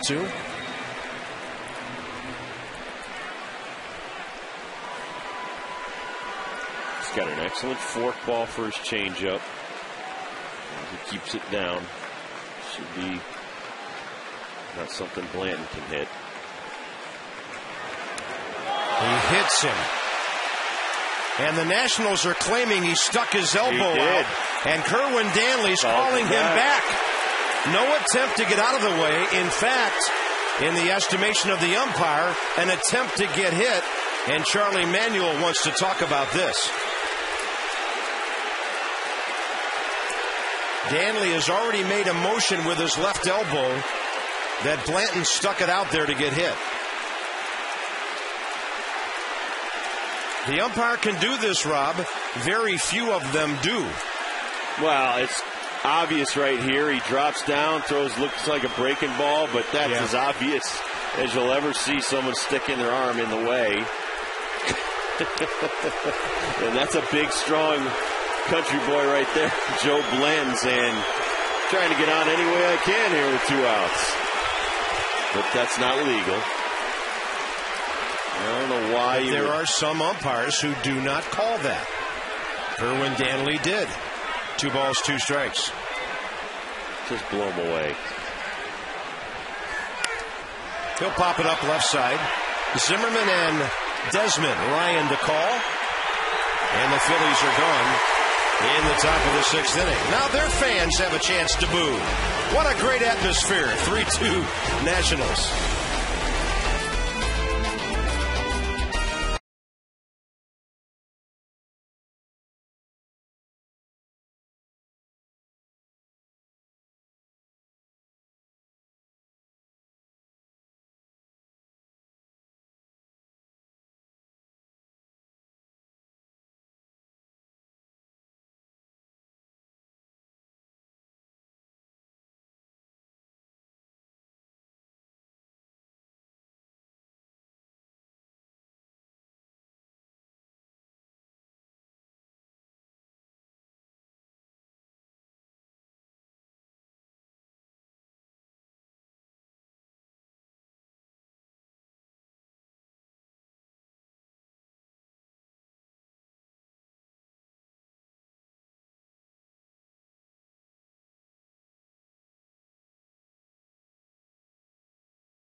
led 3-0 after one. Carlos Ruiz has just hit his 25th career home run. Ross Detweiler gets into the 6th inning. And the Nats scoring their most first-inning runs since 24 days ago against the Padres. It got done, Rob, with 5 singles. Well, it was a great job. Once again, Nigel Morgan starting off the game, then Zimmerman with a single, then Hammer, Body, and Pudge all coming up with big singles. And that would lead to 3 runs. About time for some more singles. Yeah. 1 hit since the first inning for the Nats. A lot of goose eggs up there since the first inning. Outside 1-1. Roger Bernardino, RBI hit. Struck out swinging in the 4th. That's a good-looking line drive down the left field side. Roger can run. He's easily into second base. And that's the Nats' first extra base hit of the game. Bernardino now 3 doubles in this series. And he's 2 for 3 tonight. You know, I was about to say, Rob, I think with what's going on with the strike zone, these hitters better get on the attack before there are 2 strikes. Yeah, anything close, you should be hacking at it right there. I just love the kid. Choked up on the bat, making contact, making things happen with his speed. Inside out, balls getting away from Ibanez. Easy leadoff double. Let's see how Pudge backs it up. Roger Bernardino is now hitting .279. High and tight to Pudge, who had designs on moving the ball to the other side of the field, or even laying down a bunt.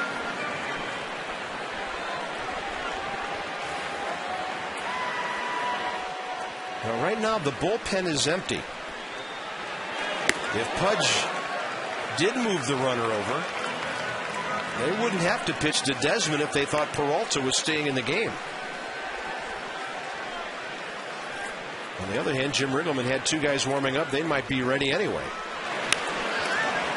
2 balls and 1 strike as Pudge took a shot on 2-0. Nationals have 7 hits on their box score tonight. Zimmerman a walk. Dunn's been hit by a pitch. So Kennedy hasn't been aboard. Neither has the pitcher's spot.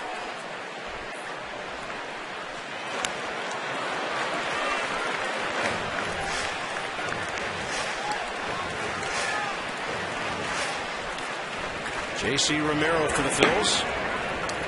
The only lefty in their bullpen.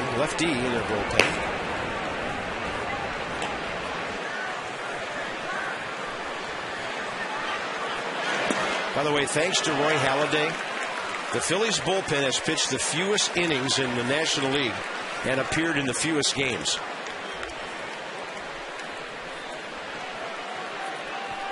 There he is.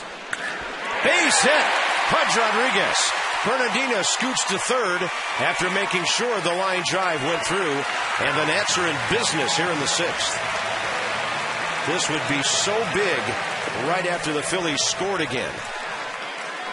It'll be Desmond, the 8-hitter. John McLaren next to Riggleman, looking down the bench. Looks like Willie Harris is coming out to go on deck.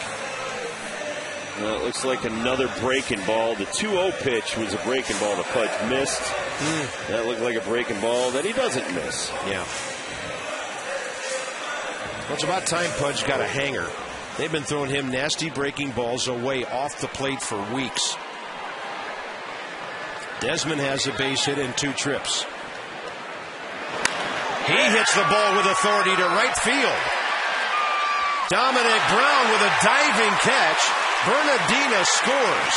Nationals lead 4-2. And the kid just prevented what could have been a merry-go-round around those base paths.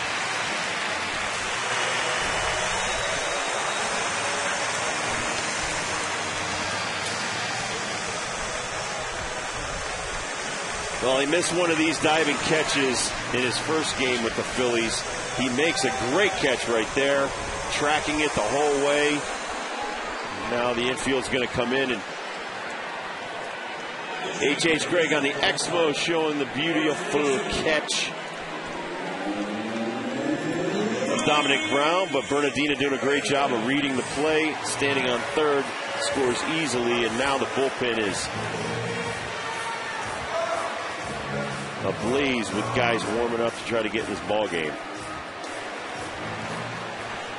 Willie Harris will be the pinch hitter here, 1 on, 1 out.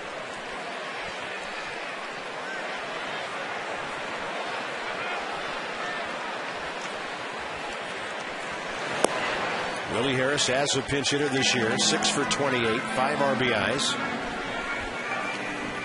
184 in a very tough season for him.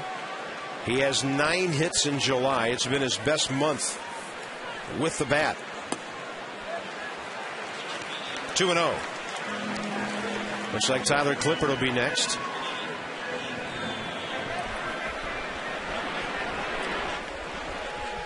In a tight ball game after that, it'll be interesting to see what the sequence is. And Jim Riggleman said today, it's not necessarily Drew Storen.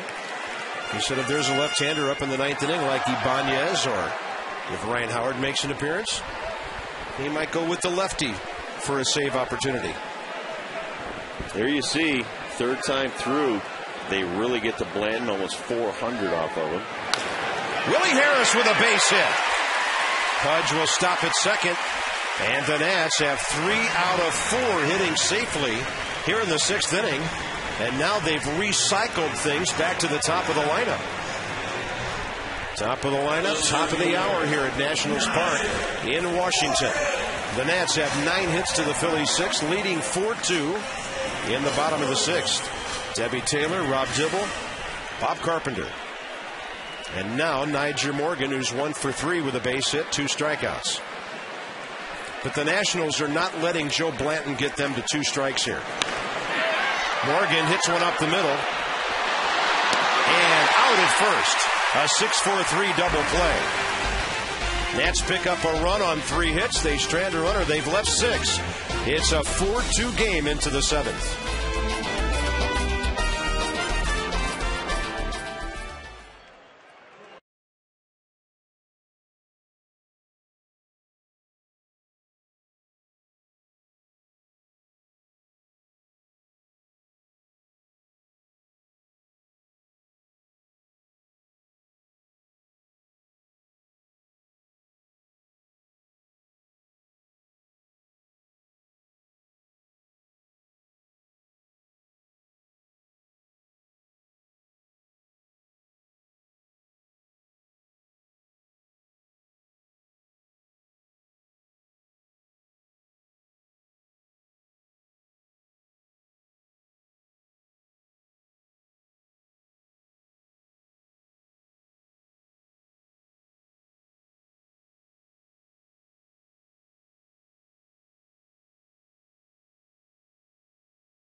This is a different ballpark when the Philly fans are here.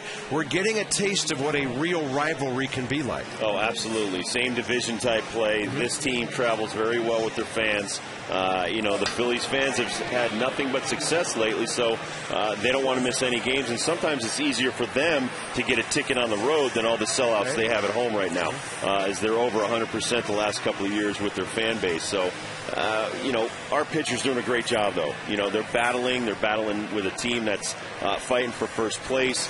Guys are fighting for jobs for next year. We're signing guys from Cuba. We're signing guys making trades. So, I think that kind of competition is starting to rub off on a lot of these younger pitchers, and it's nice to see.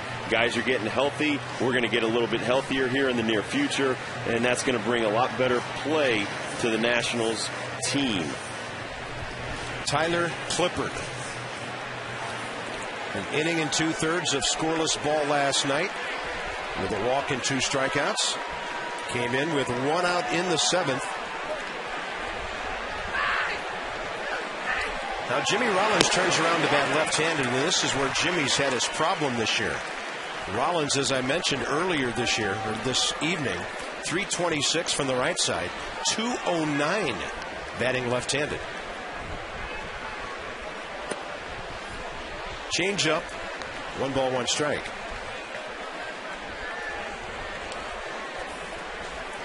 There it is. Puzzling.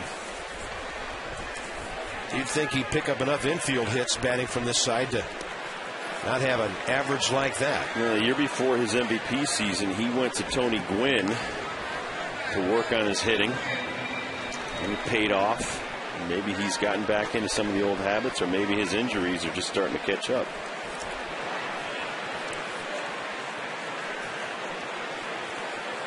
Had a right calf muscle earlier this year. It bothered him.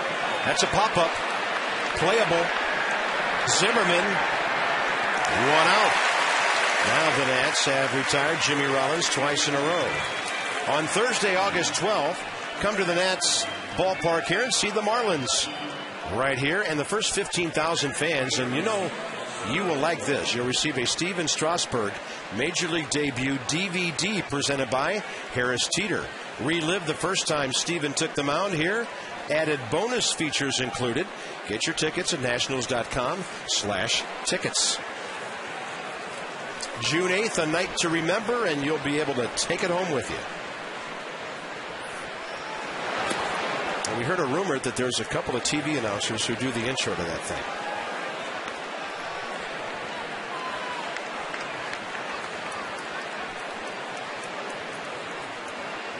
He's itching to throw. He'll be tossing in the outfield tomorrow. Here's Polanco 0 for 2 with a walk.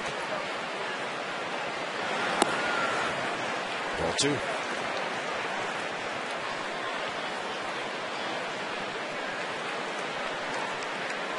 Raul Ibanez is next. Not to be forgotten, Ryan Howard still on that bench.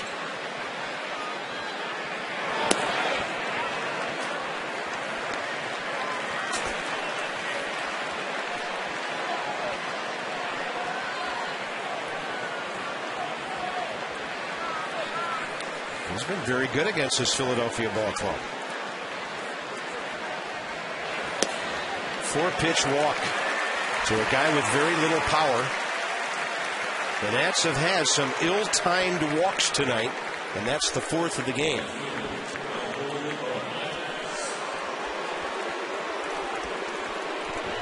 Brings up Raul Ibanez, who's 0 for 3.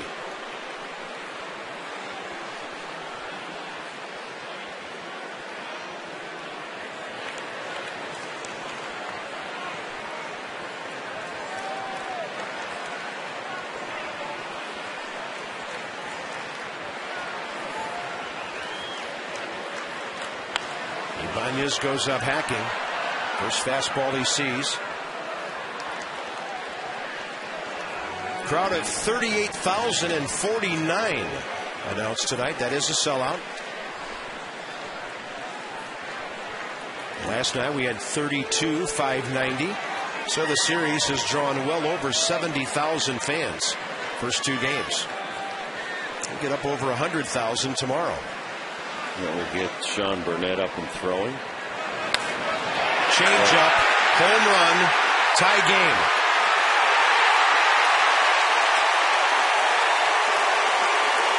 When Tyler Clippard is not so good, it's the off-speed stuff that kills him. Well, not only that, Bob, the walk with a 2-run lead. You don't want to put guys on via the 3-pass. Bring the tying run to the plate. So there's a fastball, and then there's a changeup that just, Ibanez not having a good year, looking very old, and that changeup just made him feel very young.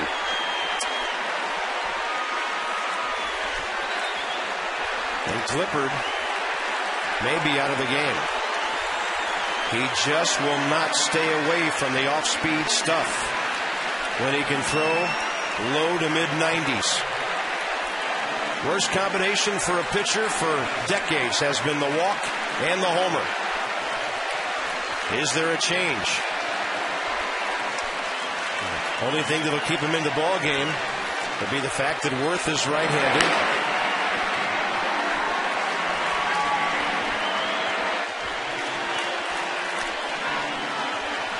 Well, Jim Riggleman has tried and tried. Give Jim a lot of credit for being loyal to the great job Clippard did early.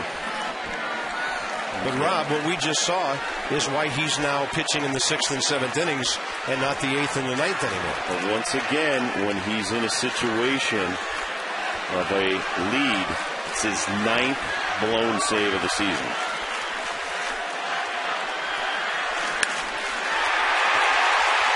Worth turns around his fastball. After the manager visits, it's a fastball and a base hit. And 2 hours of really good work by the Nats has disappeared here in a matter of moments. Well, and it's brought the Phillies fans into the game in a big way. Last pitch after a changeup, he throws a fastball right down Broadway. Cody Ransom, the next hitter, scheduled at least, and Greg Dobbs will bat for him. Pardon me, Ross Glode, not Dobbs. As I was saying, though, Jim Riggleman trying to get Clippard to regain his confidence, has put him in some easy situations, and then he brings him in a 2-run lead. And 2 hitters it's erased.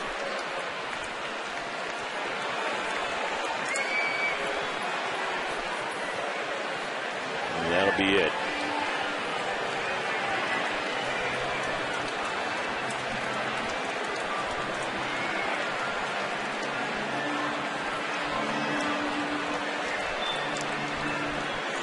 Change-up devastating again to Clippard and the Nats. Ross Glode, Doug Slayton, tie game, 7th inning.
Your local Ford dealer invites you to experience Ford like never before. Ford, drive one.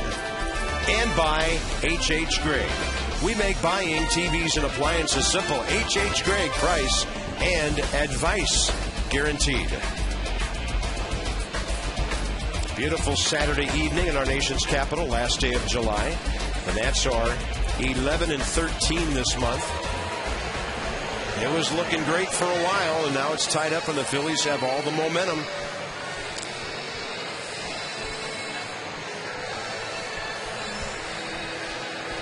Well, it's relievers that when you have a lead that you have to protect, you get behind the 8-hole hitter or 7-hole hitter in Ruiz's case. Then you got to throw him a couple of fastballs.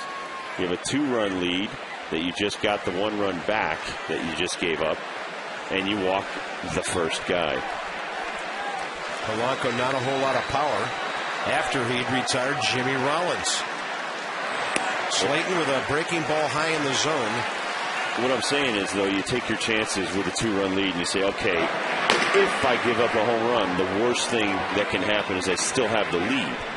But when you start walking guys, you help them get a big inning going and a rally. That's not what you want to do. So instead of walking a guy, you say, okay, I'll let my defense help me out when you fall behind. Just some simple deduction by the relievers. Little pop-up. Zimmerman puts his head down, runs hard, and runs out of room.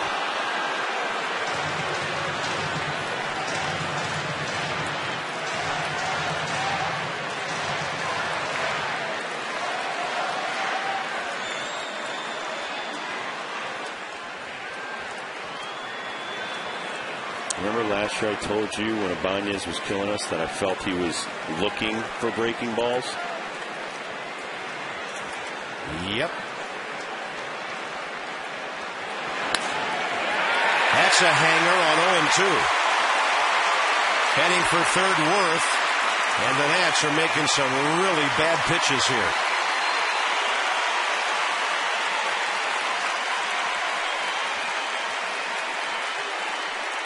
Suddenly, 4 Phillies in a row on base. And for Ross Gload, his 11th pinch hit of the year. It actually went down and got it, but Rob, the ball was right over the plate. Yeah, I mean, it was too hittable, an 0-2 pitch. Should have been buried in the dirt or buried way outside. Here's Dominic Brown, the rookie. That's a good fastball. It was. According to the scoreboard, 90 miles an hour on that heater. Well, and even for Slayton with Gload up there, Gload's been sitting around all day, and one thing I always studied about pinch hitters, they stiffen up. They're not as loose as a guy who's playing the whole game. Once again, you're helping them with the off-speed pitches.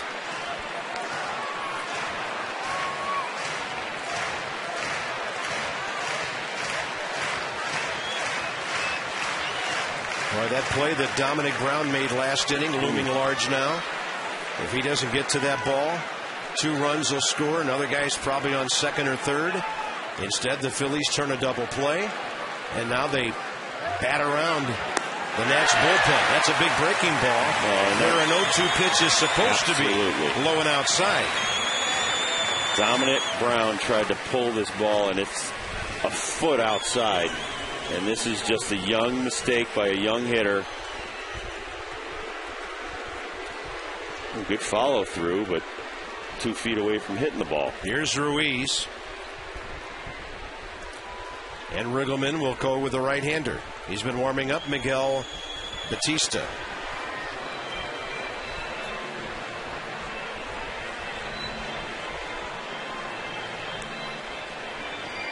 So the Nats will employ their third pitcher of this inning. Ruiz with a base hit and a homer. Washington trying to keep this game tied.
the Phillies have shown their power. They're in the top 5 in the National League in home runs. They've hit 110 now. That's the one from Ruiz last inning that made it 3-2. Peralta got behind with breaking stuff, and then Clippard's disastrous changeup ends up into the bullpen, and the Phillies tied the game, courtesy of Raul Ibanez after the walk to Polanco. And after he retired Rollins on a foul out to third base. So you pop out to Zim over there and walk the next guy. Now 2 more hits. So the Phils have first and third. 2 outs. Batista and Ruiz.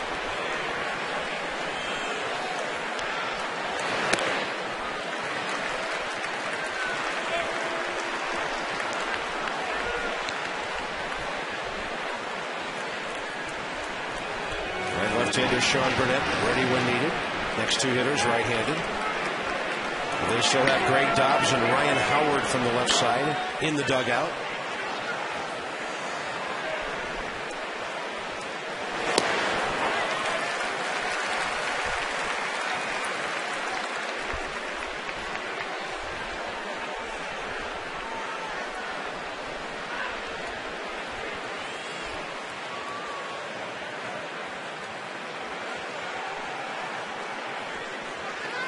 Hits are even at 9. And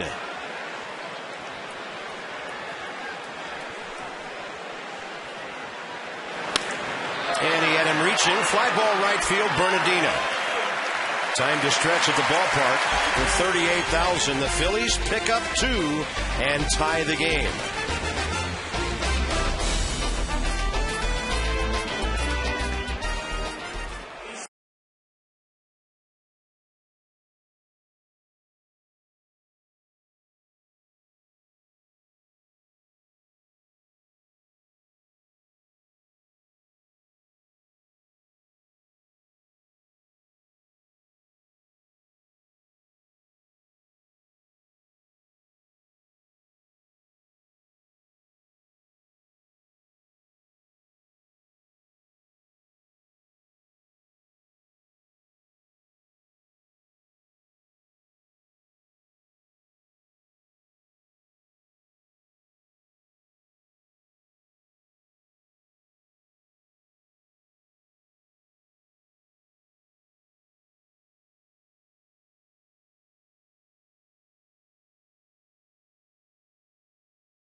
Coming up for the Nats. Visit the official online shop of the Nationals, Nationals.com. Largest selection of official gear, the latest apparel, nostalgic memorabilia, authentic classics for all of your baseball fans. Get your gear from the official source, the Nationals.com shop. Phillies into their bullpen now. Jose Contreras. And he will make his 43rd appearance, 3.86 ERA. In 35 innings, 32 hits, 37 strikeouts. Ross Globe stays in the ball game and plays first base. And you'll remember Jose Contreras was a lot like this Maya kid when he came over here. The Yankees were paying him $9 million per season. Made 27 starts for the Yankees and then traded him to the White Sox. Kennedy, Zimmerman, and Dunn here. Adam had a 4-hit game last night.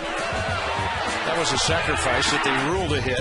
Ruiz threw the ball into the corner, and then Adam started flipping line drives all over the ballpark. Well, and that's just throwing the head of the bat. That's when he's at his best. He just throws the hands. The head of the bat follows. And he was just all over some bad breaking balls last night.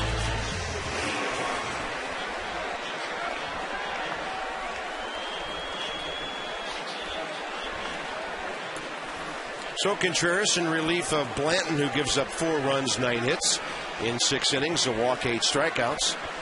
A hit batter, a big double play ball.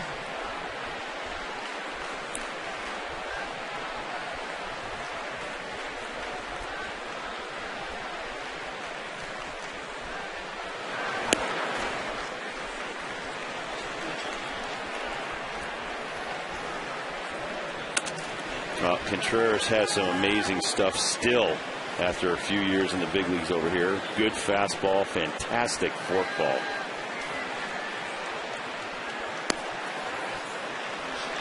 Two and 0. Ooh, standing on the mound with your hand on your hip. I'm sure Kerwin Danley not loving that. Hey, he's only watched this for 2 pitches. Blanton watched it for 97. Yep. That pitch is a little low. Ruiz pulled it back up.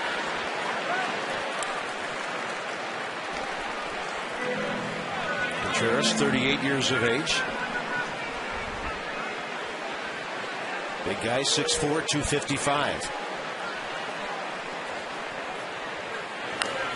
There's the forkball. He made 21 starts for the White Sox last year. Went 5-13. He went to Colorado after that, didn't he? 7 appearances, 2 starts. And the Phillies signed him as a free agent January 28th.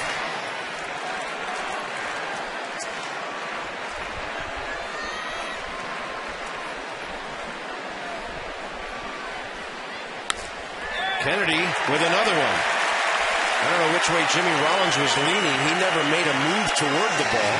Evidently didn't think he could get it. And Adam Kennedy has his 5th hit of this series. That's a big one. Leadoff hit. Zimmerman, Dunn, and Willingham, the next 3. Well, the more Kennedy sees pitches, the better he is hitting the ball right there. Seeing the forkball, spanking it to left field. Beautifully done by Mr. Kennedy. Here's Zimmerman.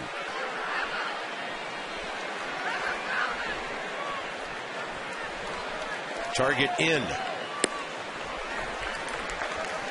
Ryan tonight, a walk, a single, 1 for 2.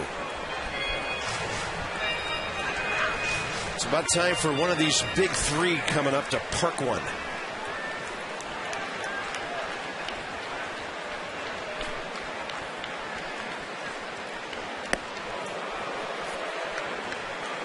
Phillies have out-homered the Nationals in this series, 3-0.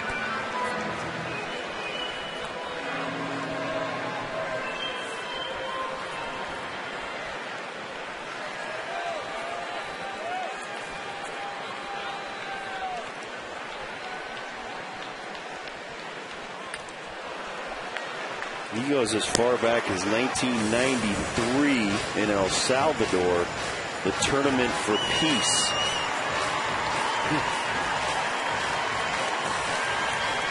Played in the 99 Pan American Games. You say 93, so 93. Well, even at that time, he would have been 21.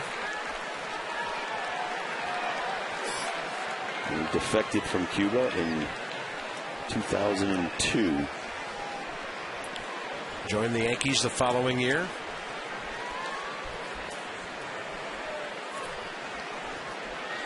Actually defected during a tournament in Mexico.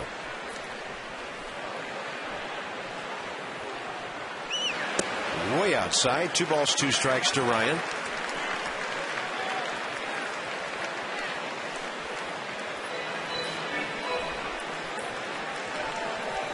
Much ballyhooed, that signing by the Yankees back then. So we're hoping Maya's way better than that. 2-2 pitch. That's a breaking ball up and away. Diamondbacks just got 2 in the 7th at New York and lead the Mets 3-2.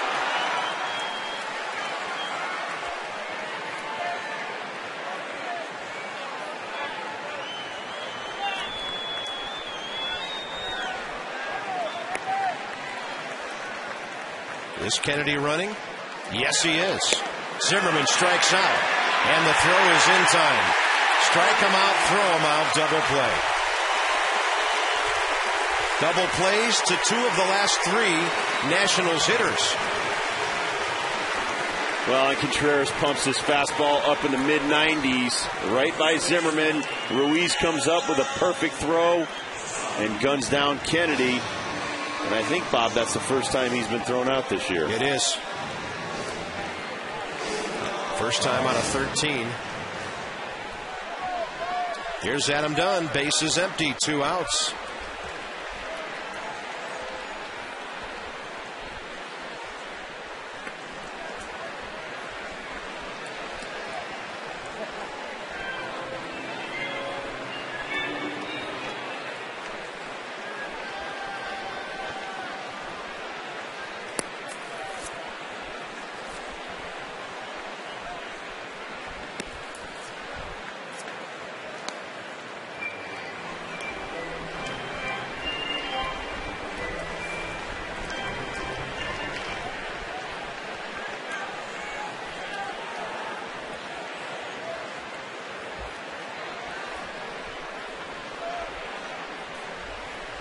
2-0 to Dunn.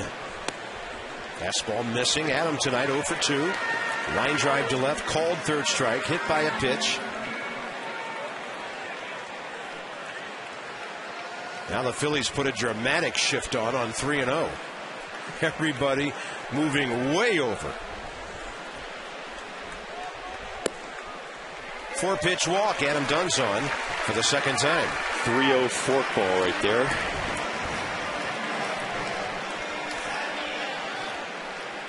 Ball game approaching 2.5 hours in length. And the bottom of the 7th features Willingham coming up with a runner aboard right here at Nationals Park. Full house tonight. 38,049 paid. 4-4 ball game. The Nats led 3-0 after the first inning. Jim Riggleman is talking to Mike Morse in the dugout.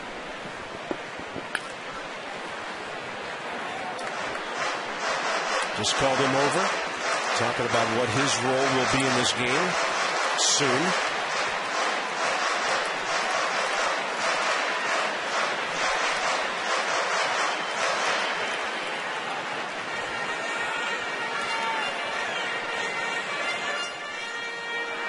I'm sure that was noticed in the Philly dugout.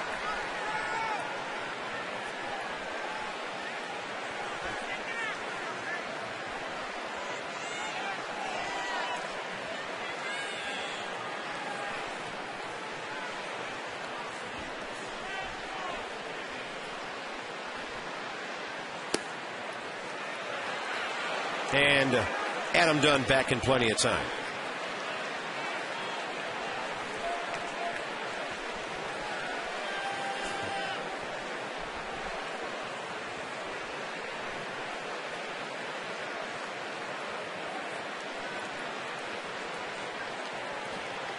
Probably saying to Ross Glode, where does he think I'm going?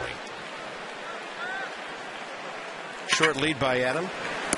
Willingham can't catch the breaking ball, trying to pull it 1-2.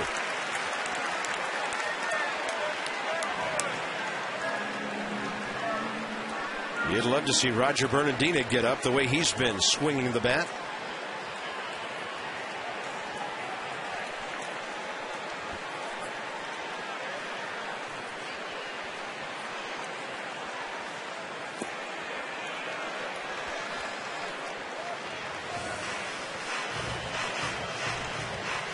Arizona now has a 3-run 7th inning going at New York, leading 4-2.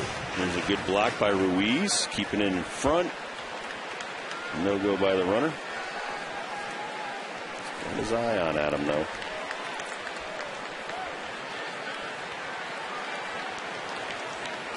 If this was the 8th inning, Jim Riggleman probably would have run for Adam Dunn. Wow. Josh Willingham called out on strikes again. He's fanned 3 times tonight. That one snapped back in by Ruiz.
9-1 due up for Philadelphia. Potomac Nationals back home for a 7-game homestand at Fitzner Stadium August 9th. The Peanuts have fireworks after the games on Saturday the 14th and the 21st. PotomacNationals.com, 703-590-2311. The Potomac Nationals. Come join the party. Real baseball, real close.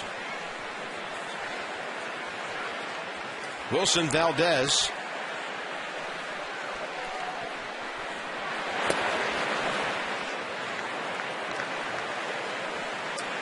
Then the Phillies are showing another one of their left-handed pinch hitters on deck. Valdez 1 for 3 with an RBI single tonight. And when he singled in the 4th inning, the only reason he batted was because of a leadoff walk. So the Nationals have done some fundamental things from the pitcher's mound to really hurt themselves tonight.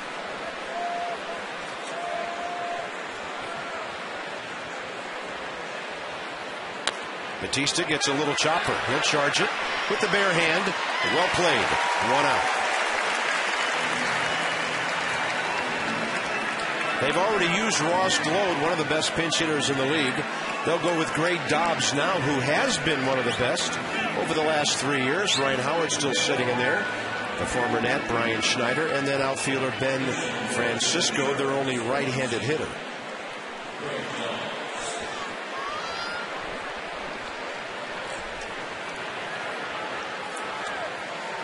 Greg Dobbs has had a tough year. 3 for 32 as a pinch hitter.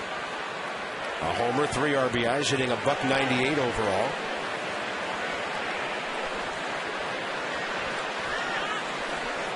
Phillies picked up Glode as a free agent after he was productive in that role for the Marlins last year. Last year, Dobbs was 167, 9 for 54. So that's why they felt like they had to go out and get Ross Glode.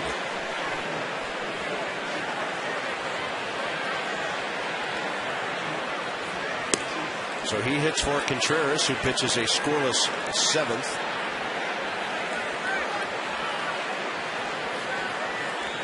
When they let Matt Stairs go, who's hitting 197 with 2 homers, 8 RBI. It's 12 for 61. Thought he was too old at 42.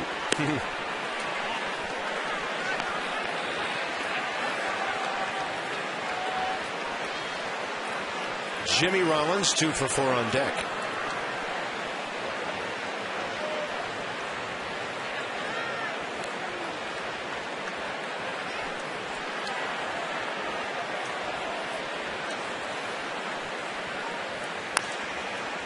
Little chopper to third. Zimmerman can scoop it with the glove. Look how that glove always comes up off the ground. And then he's in quick throwing position. 2 outs. He makes it look so easy. Well, it comes in like a shovel, though. He's coming down. I'm going to scoop it up. And then I'm going to throw it over to first. There you see it. Down. Grabs it. One of the smallest third base gloves you'll see. Almost like part of his hand. I'm going to strike over to Dunn. I mean, that glove looks like what second basemen use to turn double plays. You know what? It's golden. Sure is.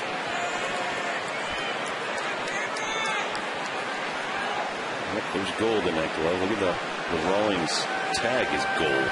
Yes.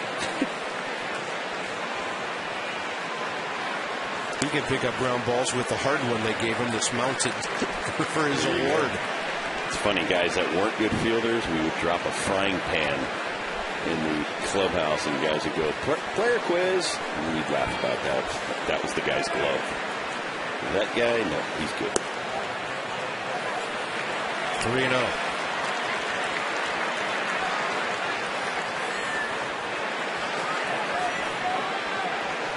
There you see the label in gold. Eddie Rawlings presented that to him after he got the gold glove. I think I'll use it. Jimmy Rollins swinging on 3-0. The Phillies need a base runner. The walk to that man last inning was disastrous. Polanco. Nats have walked him twice tonight. He's a good hitter, but not much power. 3-1 to Rollins, who's hit 4 homers this year. And Bautista walks him. The Nationals have now issued 5 walks tonight. The Phillies just 2. They've hit a batter. But the free passes have enabled the Phillies, while getting 9 hits, to have their first couple of guys batting now for the 5th time tonight. Sean Burnett's been ready for quite a while. So this is the 5th time through the order. And these guys get more dangerous. Rollins has a good lead. He's holding. Bautista did a good job of freezing him and then throws a strike.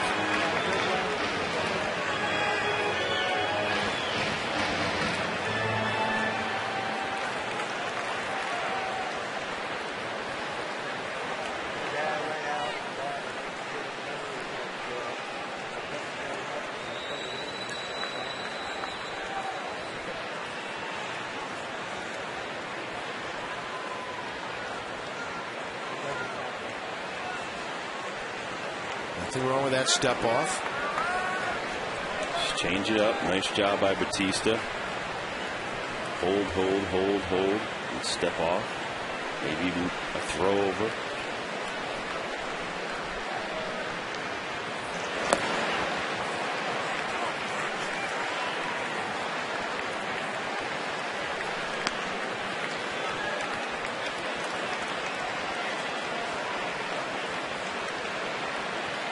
Never want to sacrifice stuff for speed to the plate.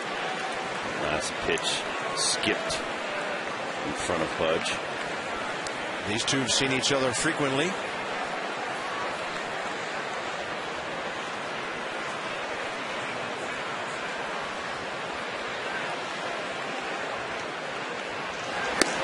Nice pitch. In on the hands. And again, Bautista held the ball forever, freezing Jimmy Rollins. Yep, Jimmy Rollins freezes at first, a 93-mile-an-hour sinker. And just Polanco nowhere even close. Won't change a thing. Same location. Doesn't have to be perfect. 1 ball, 2 strikes. Soft toss over.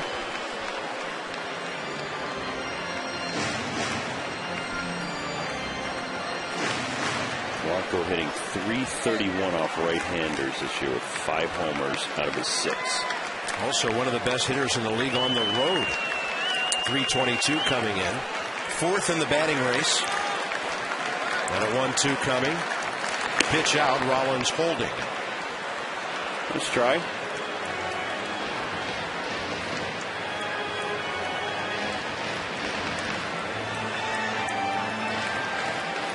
Risky business to do that again with Ibanez on deck. You don't want to lose Polanco. And the whole time Davey Lopes is saying stuff to Jimmy Rollins.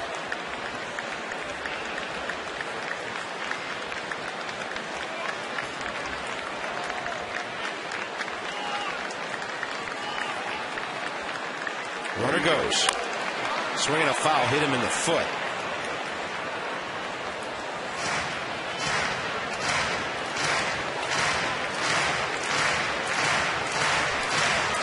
Polanco, a 3-year free agent deal with the Phillies. After he had .285 with 72 RBIs in Detroit last year. He makes contact 93% of the time.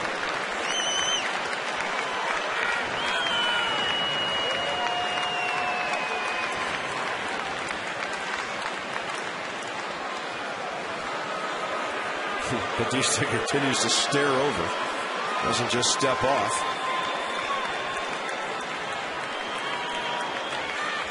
Polanco choked up even more now. Rollins running. Base hit right behind him. The Nats have the second baseman covering. Yeah, but you got to play defense first right there. 2 outs. And when Kennedy vacated that spot, Polanco grounded it right through there. And we'll see if Sean Burnett faces Ibanez, even though Sean has struggled against left-handed batters this year. Jim Riggleman's going out to make a double switch. Here's what he was talking about with Michael Morse.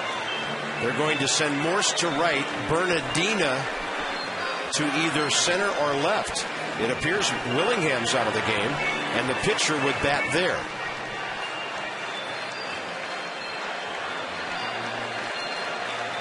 It'll be lefty, Burnett and Ibanez, who homered his last time.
Four runs, 10 hits for each ball club. And the Phillies have first and third, 2 outs.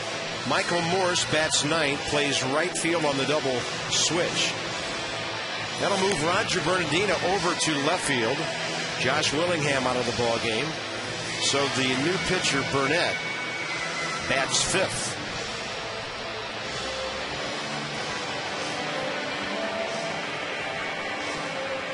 So one of the most important lefty-lefty matchups of Sean Burnett's season right here. Lefty's hitting a hard-to-believe 328 against him. Right-handers 179. Raul Ibanez has done plenty of damage tonight. The Clippard changeup that he rode out of here last inning. Was it really just last inning to tie the game? About an hour ago. Banged it off the back wall of the bullpen. Nats had led 4-2.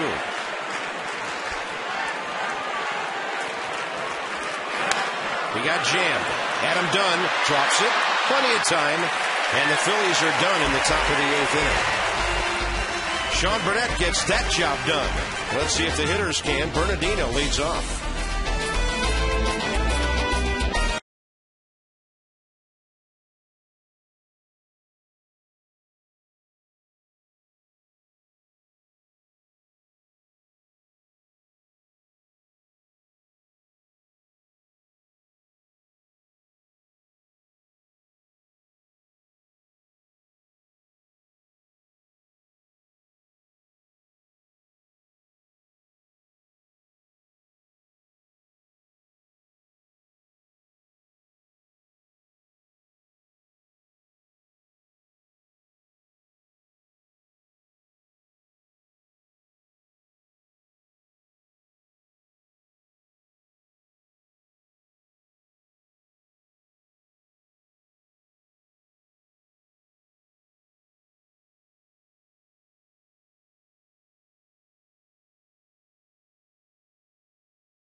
Banya's homer, and the heroics of Roger Bernardina. 2 for 3, RBI hit, strikeout, double, run scored. He'll lead off here in the 8th. He's had a fantastic series so far.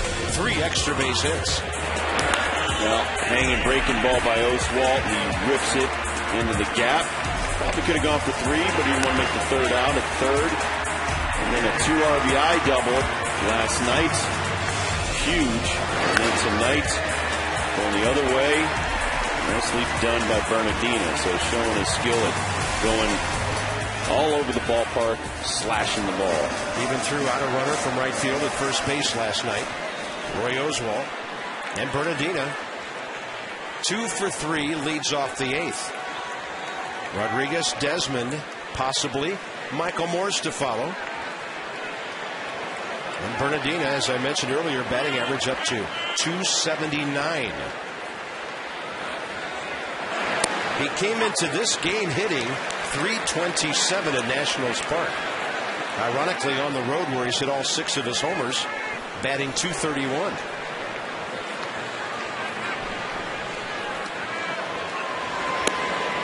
Fastball in there from Ryan Madsen, their primary setup guy. 10 saves last year, 4 this year.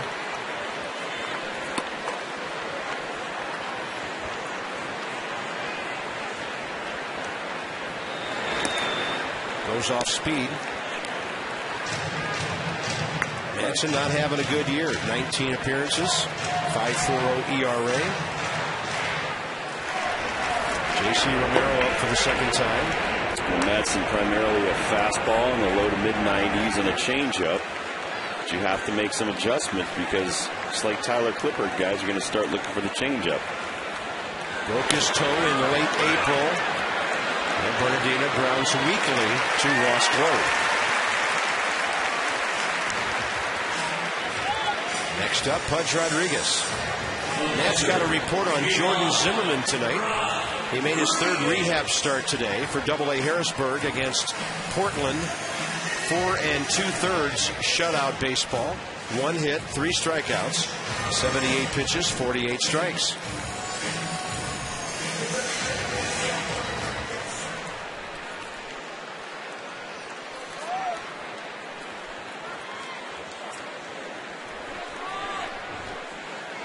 Here's Pudge, 2 for 3. His first multi-hit game in the second half of the season.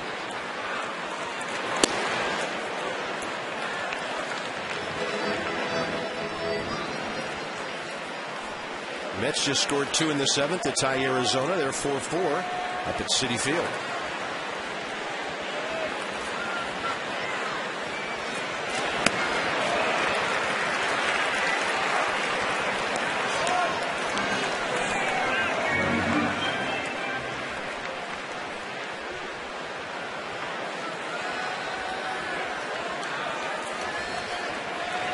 Desmond's had a base hit and a sac fly tonight.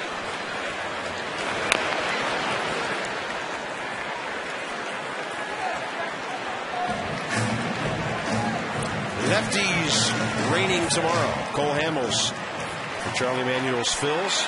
John Lannon for Jim Riggleman's Nats. Nats Extra, 1 o'clock.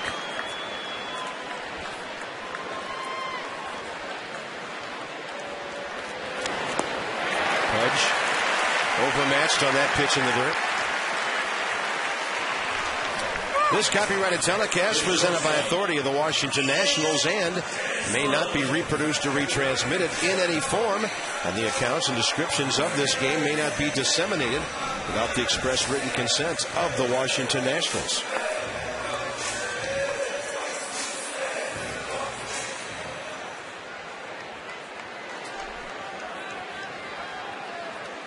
Here's Desmond, 1 for 2.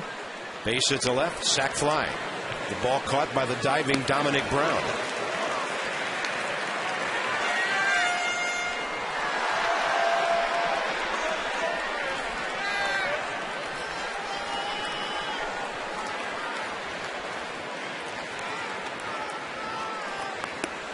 Madsen keeping the ball away, keeping the ball down. Doesn't look like a guy with a 5.4 ERA, does he?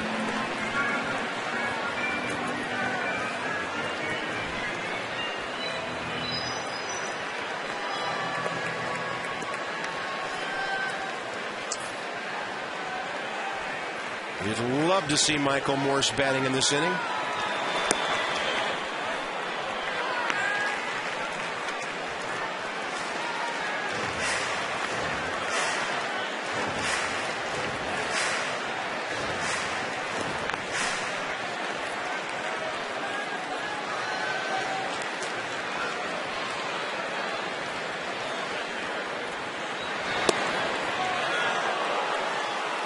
Well, the way that strike zone's been going out that way tonight, Desmond lucky to be alive. Irwin Danley's at a fluctuating zone, reaching well off the outside corner at times. If it's close, Ian has to be hacking. Madsen slips it under his bat. 2 strikeouts. This one into the 9th inning. Quite a battle between the 2nd place Phils and the 5th place Nats.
Four game. Sean Burnett still in the game. Tough matchup for him leading off here, but he's been very good against righties. How about that? Had air travel never been invented, the Nats would be right there with the Marlins. Stay close to home and take the bus or the train. Pretty good record by the Nationals inside the division. Surprisingly, the Phillies are worst of the 5. Phillies are 19-14 against the Central, 11-7 against the West, and 10-8 in interleague play.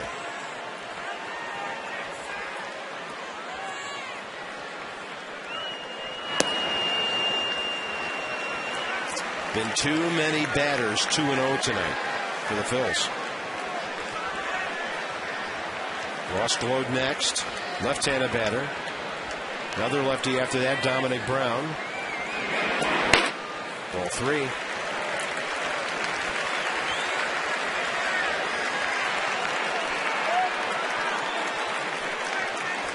Phillies have only had their leadoff man aboard 3 times tonight.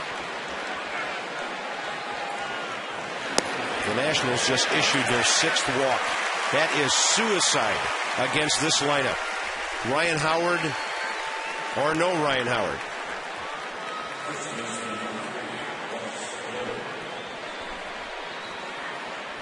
Steve McCaddy, a thoughtful look, wondering about all those free passes. Well, when you walk people, you beat yourself. So you're not really beating the Phillies. And the Phillies are not beating us. You walk a guy, give up a home run, walk leadoff guys, you put yourself in harm's way a lot.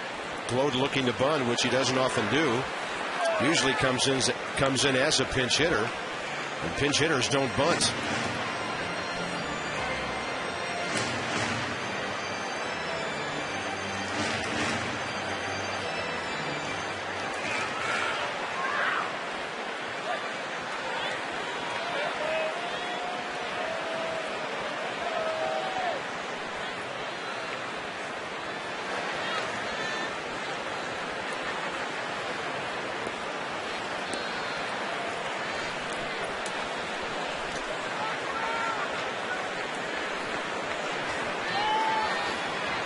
Worth on base for the 4th straight time. 2 walks, 2 singles.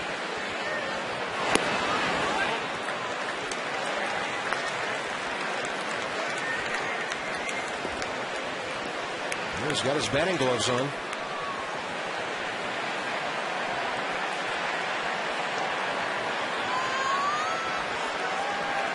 As usual, a lot of production by Ryan Howard. By the way, those numbers, 9 RBIs, that's only 7 games. These teams had only met 6 times coming into this series. Hadn't seen the Phillies since April. They opened up here. The Nats went to Philadelphia toward the middle of the month. And now Sam Perlazzo wants to talk with Ross Glode.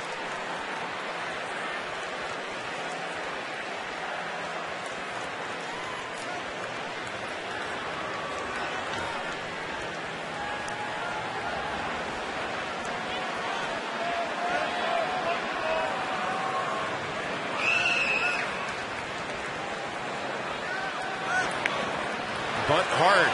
Zimmerman has to scramble. Throws to Dunn. That ball almost got by Ryan Zimmerman, who made a great adjustment to his left. And a good sacrifice by Glode. This is an outstanding play. We're very lucky to have Ryan Zimmerman on our team. This ball perfectly bunted as he tries to get it by Zim, but Zim adjusts, makes a great play. Throws him out from his knees.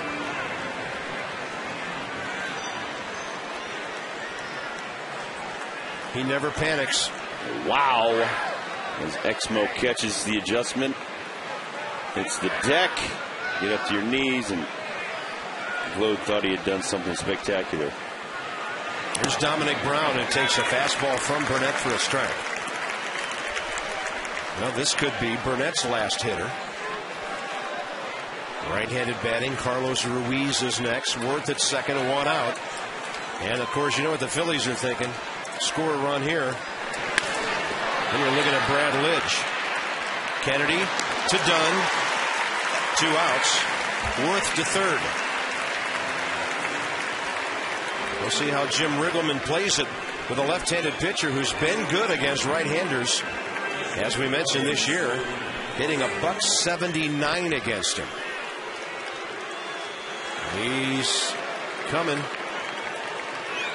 And it looks like another double switch, which means the last available non-catcher, Alberto Gonzalez, would be used. And he will replace Ian Desmond. Nats are playing a position player short because of the trade of Christian Guzman. 2 outs in the 8th, Storen and Ruiz with a runner at third in a tie game.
Night of baseball. 2 outs here in the 9th. Alberto Gonzalez will bat 5th and play shortstop. On the double switch, the new pitcher batting 8th, Drew Storen. Well, Rob, when he was about to be drafted, then signed, and then assigned to the minor leagues, we heard closer of the future. This is one of those type situations, not a true lead in the ninth to try to save one, but late inning pressure nonetheless. Well, you could consider this a save with the go-ahead run on third. You come out of this because you can't save it if it goes extra innings. This is why he was drafted. The Nationals employed their 7th pitcher of the game. It's a slider for a strike. 2 bullpen guys remain. Colin Ballister, left-hander, Atahualpa, Severino.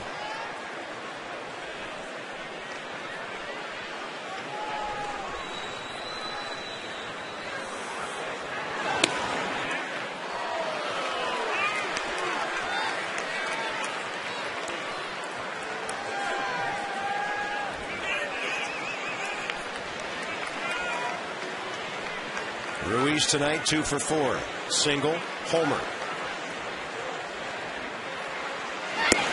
Fastball, they can't reach it. That had some pepper behind that one. That was 96. This is just juice. Chest high. I don't think so, Mr. Ruiz. Do it again. 1 ball and 2 strikes. Fastball up, base hit. Phillies take the lead for the first time tonight.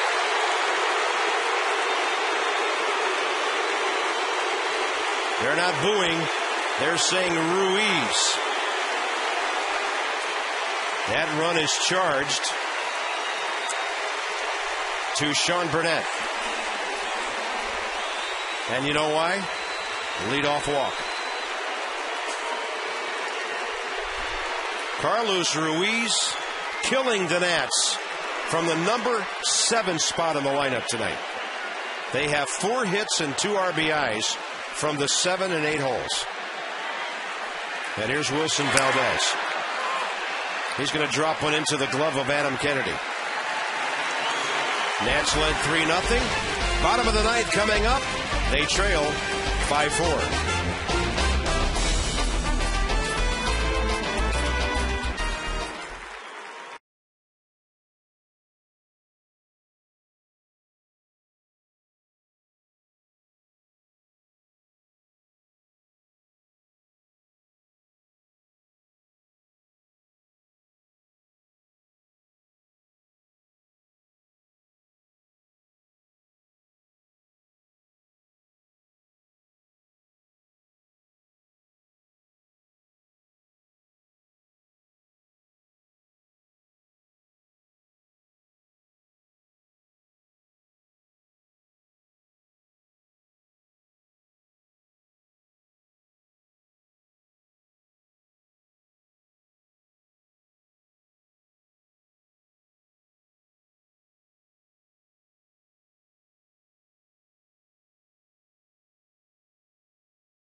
Extra just around the corner, hopefully with a Nats comeback. Byron Kerr and Ray Knight.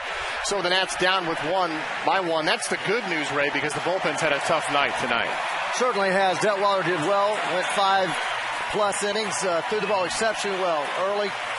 Bullpen just throwing a lot of walks. Rob mentioned it, and there's nothing you can do. You cannot defend that, and a walk could end up costing us the ball game. All right, Bob and Rob, we'll see if Mike Morris can get it even here and try to continue this ball game for the Nationals, guys. Thank you, gentlemen. They'll have to try to do it against Brad Lidge, who's back healthy. 10 saves on the year, 205 in his big league career. Lidge, his last appearance 2 days ago against Arizona. A couple of strikeouts in a scoreless inning. 18 saves in 33 career games against the Nationals, pitching for different ball clubs. Michael Morse will lead off. Niger Morgan and Adam Kennedy to follow.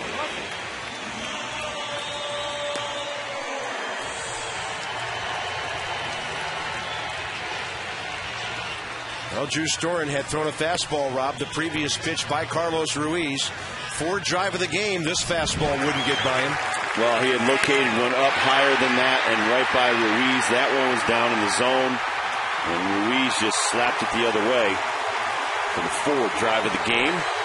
A clutch two-out hit with a runner on third.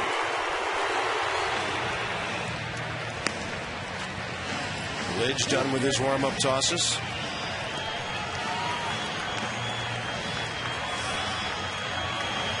Michael Morse in the game already to play right field, hitting .348, 6 homers, 18 RBIs. And, of course, when Brad Lidge is going well, he has the devastating slider.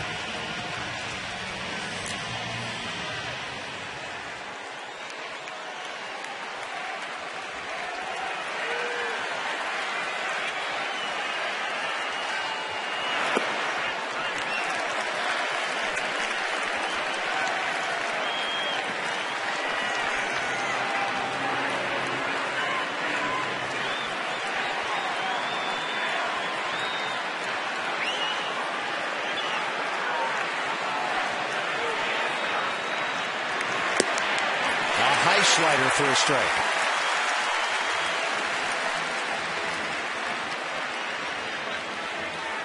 That's his little get-me-over slider. And he's got the out pitch one. He'll throw in the dirt like the first pitch. Fastball rammed into center, and Michael Morse does it again. Nothing short of amazing the way, without regular playing time, he continues to hit the ball this year. Well, he's one of my favorite parts of this season. Michael Morse continues to scald the ball right there. Gets the only fastball he sees in the at-bat. Doesn't let it go by. He's hitting .350. Crazy. Morgan drags a bunt. No! And getting his foot on the bag just in time, Valdez. Sacrifice good. 3-4.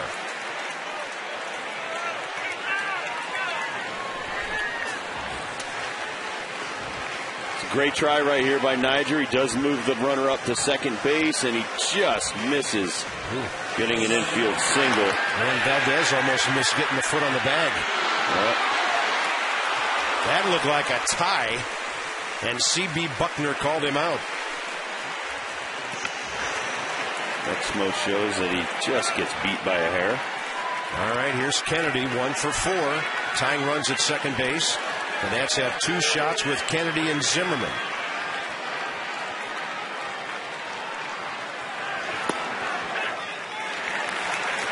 And Adams been liking the off-speed stuff from the Phillies lately. Last at bat, a single off Contreras' forkball.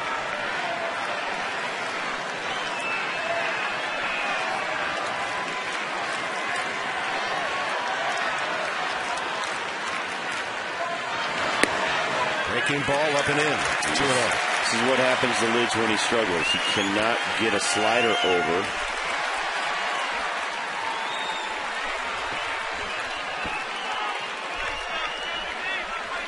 It's almost like the harder he tries, the further away from throwing a strike with it he gets.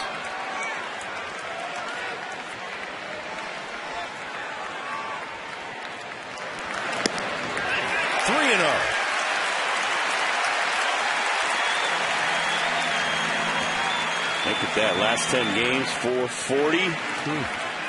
The more Adam plays, the more he hits.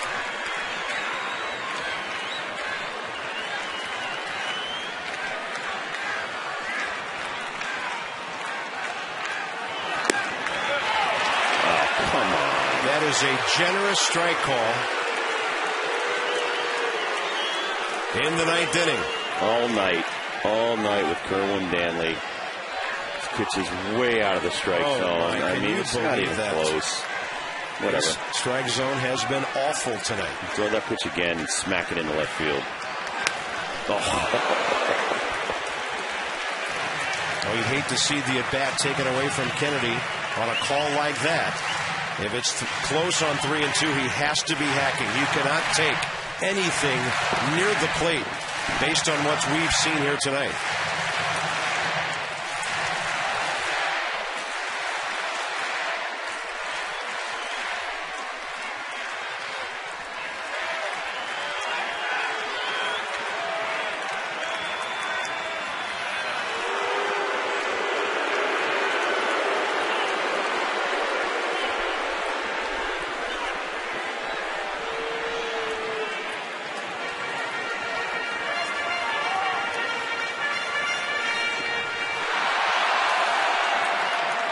Michael Moore singled leading off the inning.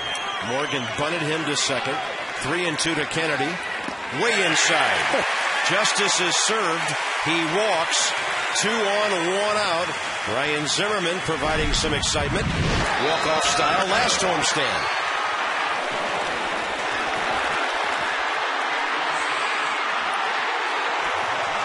Taking care of the Mets with the sac fly. Taking care of San Diego with the long ball. First things first. Tying runs at second base. Adam Dunn on deck here. This is why Jim Riggleman didn't run for Adam Dunn 2 innings ago. He knew the lineup could turn over again and have this situation. That's up and in. Another bad slider. You cannot locate sliders for strikes tonight.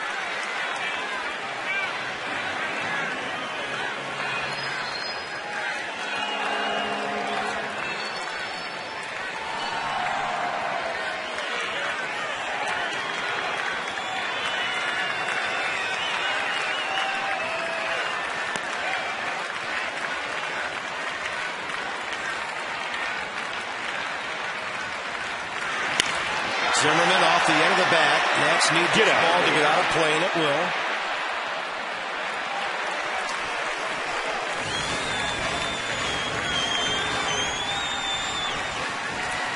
Well, Adam Kennedy's got to watch Ross Gloat. I've watched the Phillies do a lot of these plays. I've watched the Mets do trick plays where they'll come in and try to pick you off late in the ball game. Dan Radisson, first base coach, over to remind Kennedy. He's getting an awful big lead. And Glode's about 8 feet behind him. He'll tap the glove maybe a time or two to let him know he's there. Almost hit Ryan. Fastball inside, 2-1.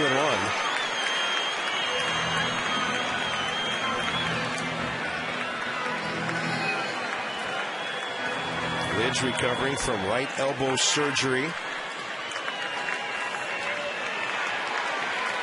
Been on the DL twice this year.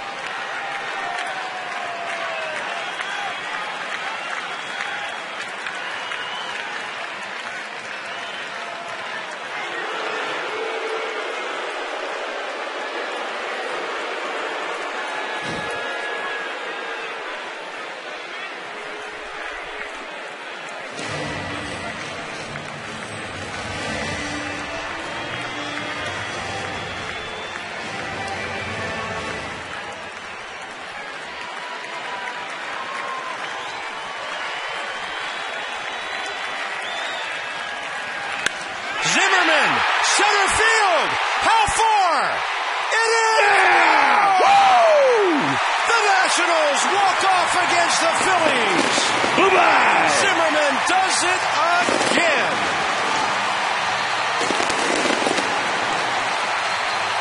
Atta baby Zim. Woo-hoo!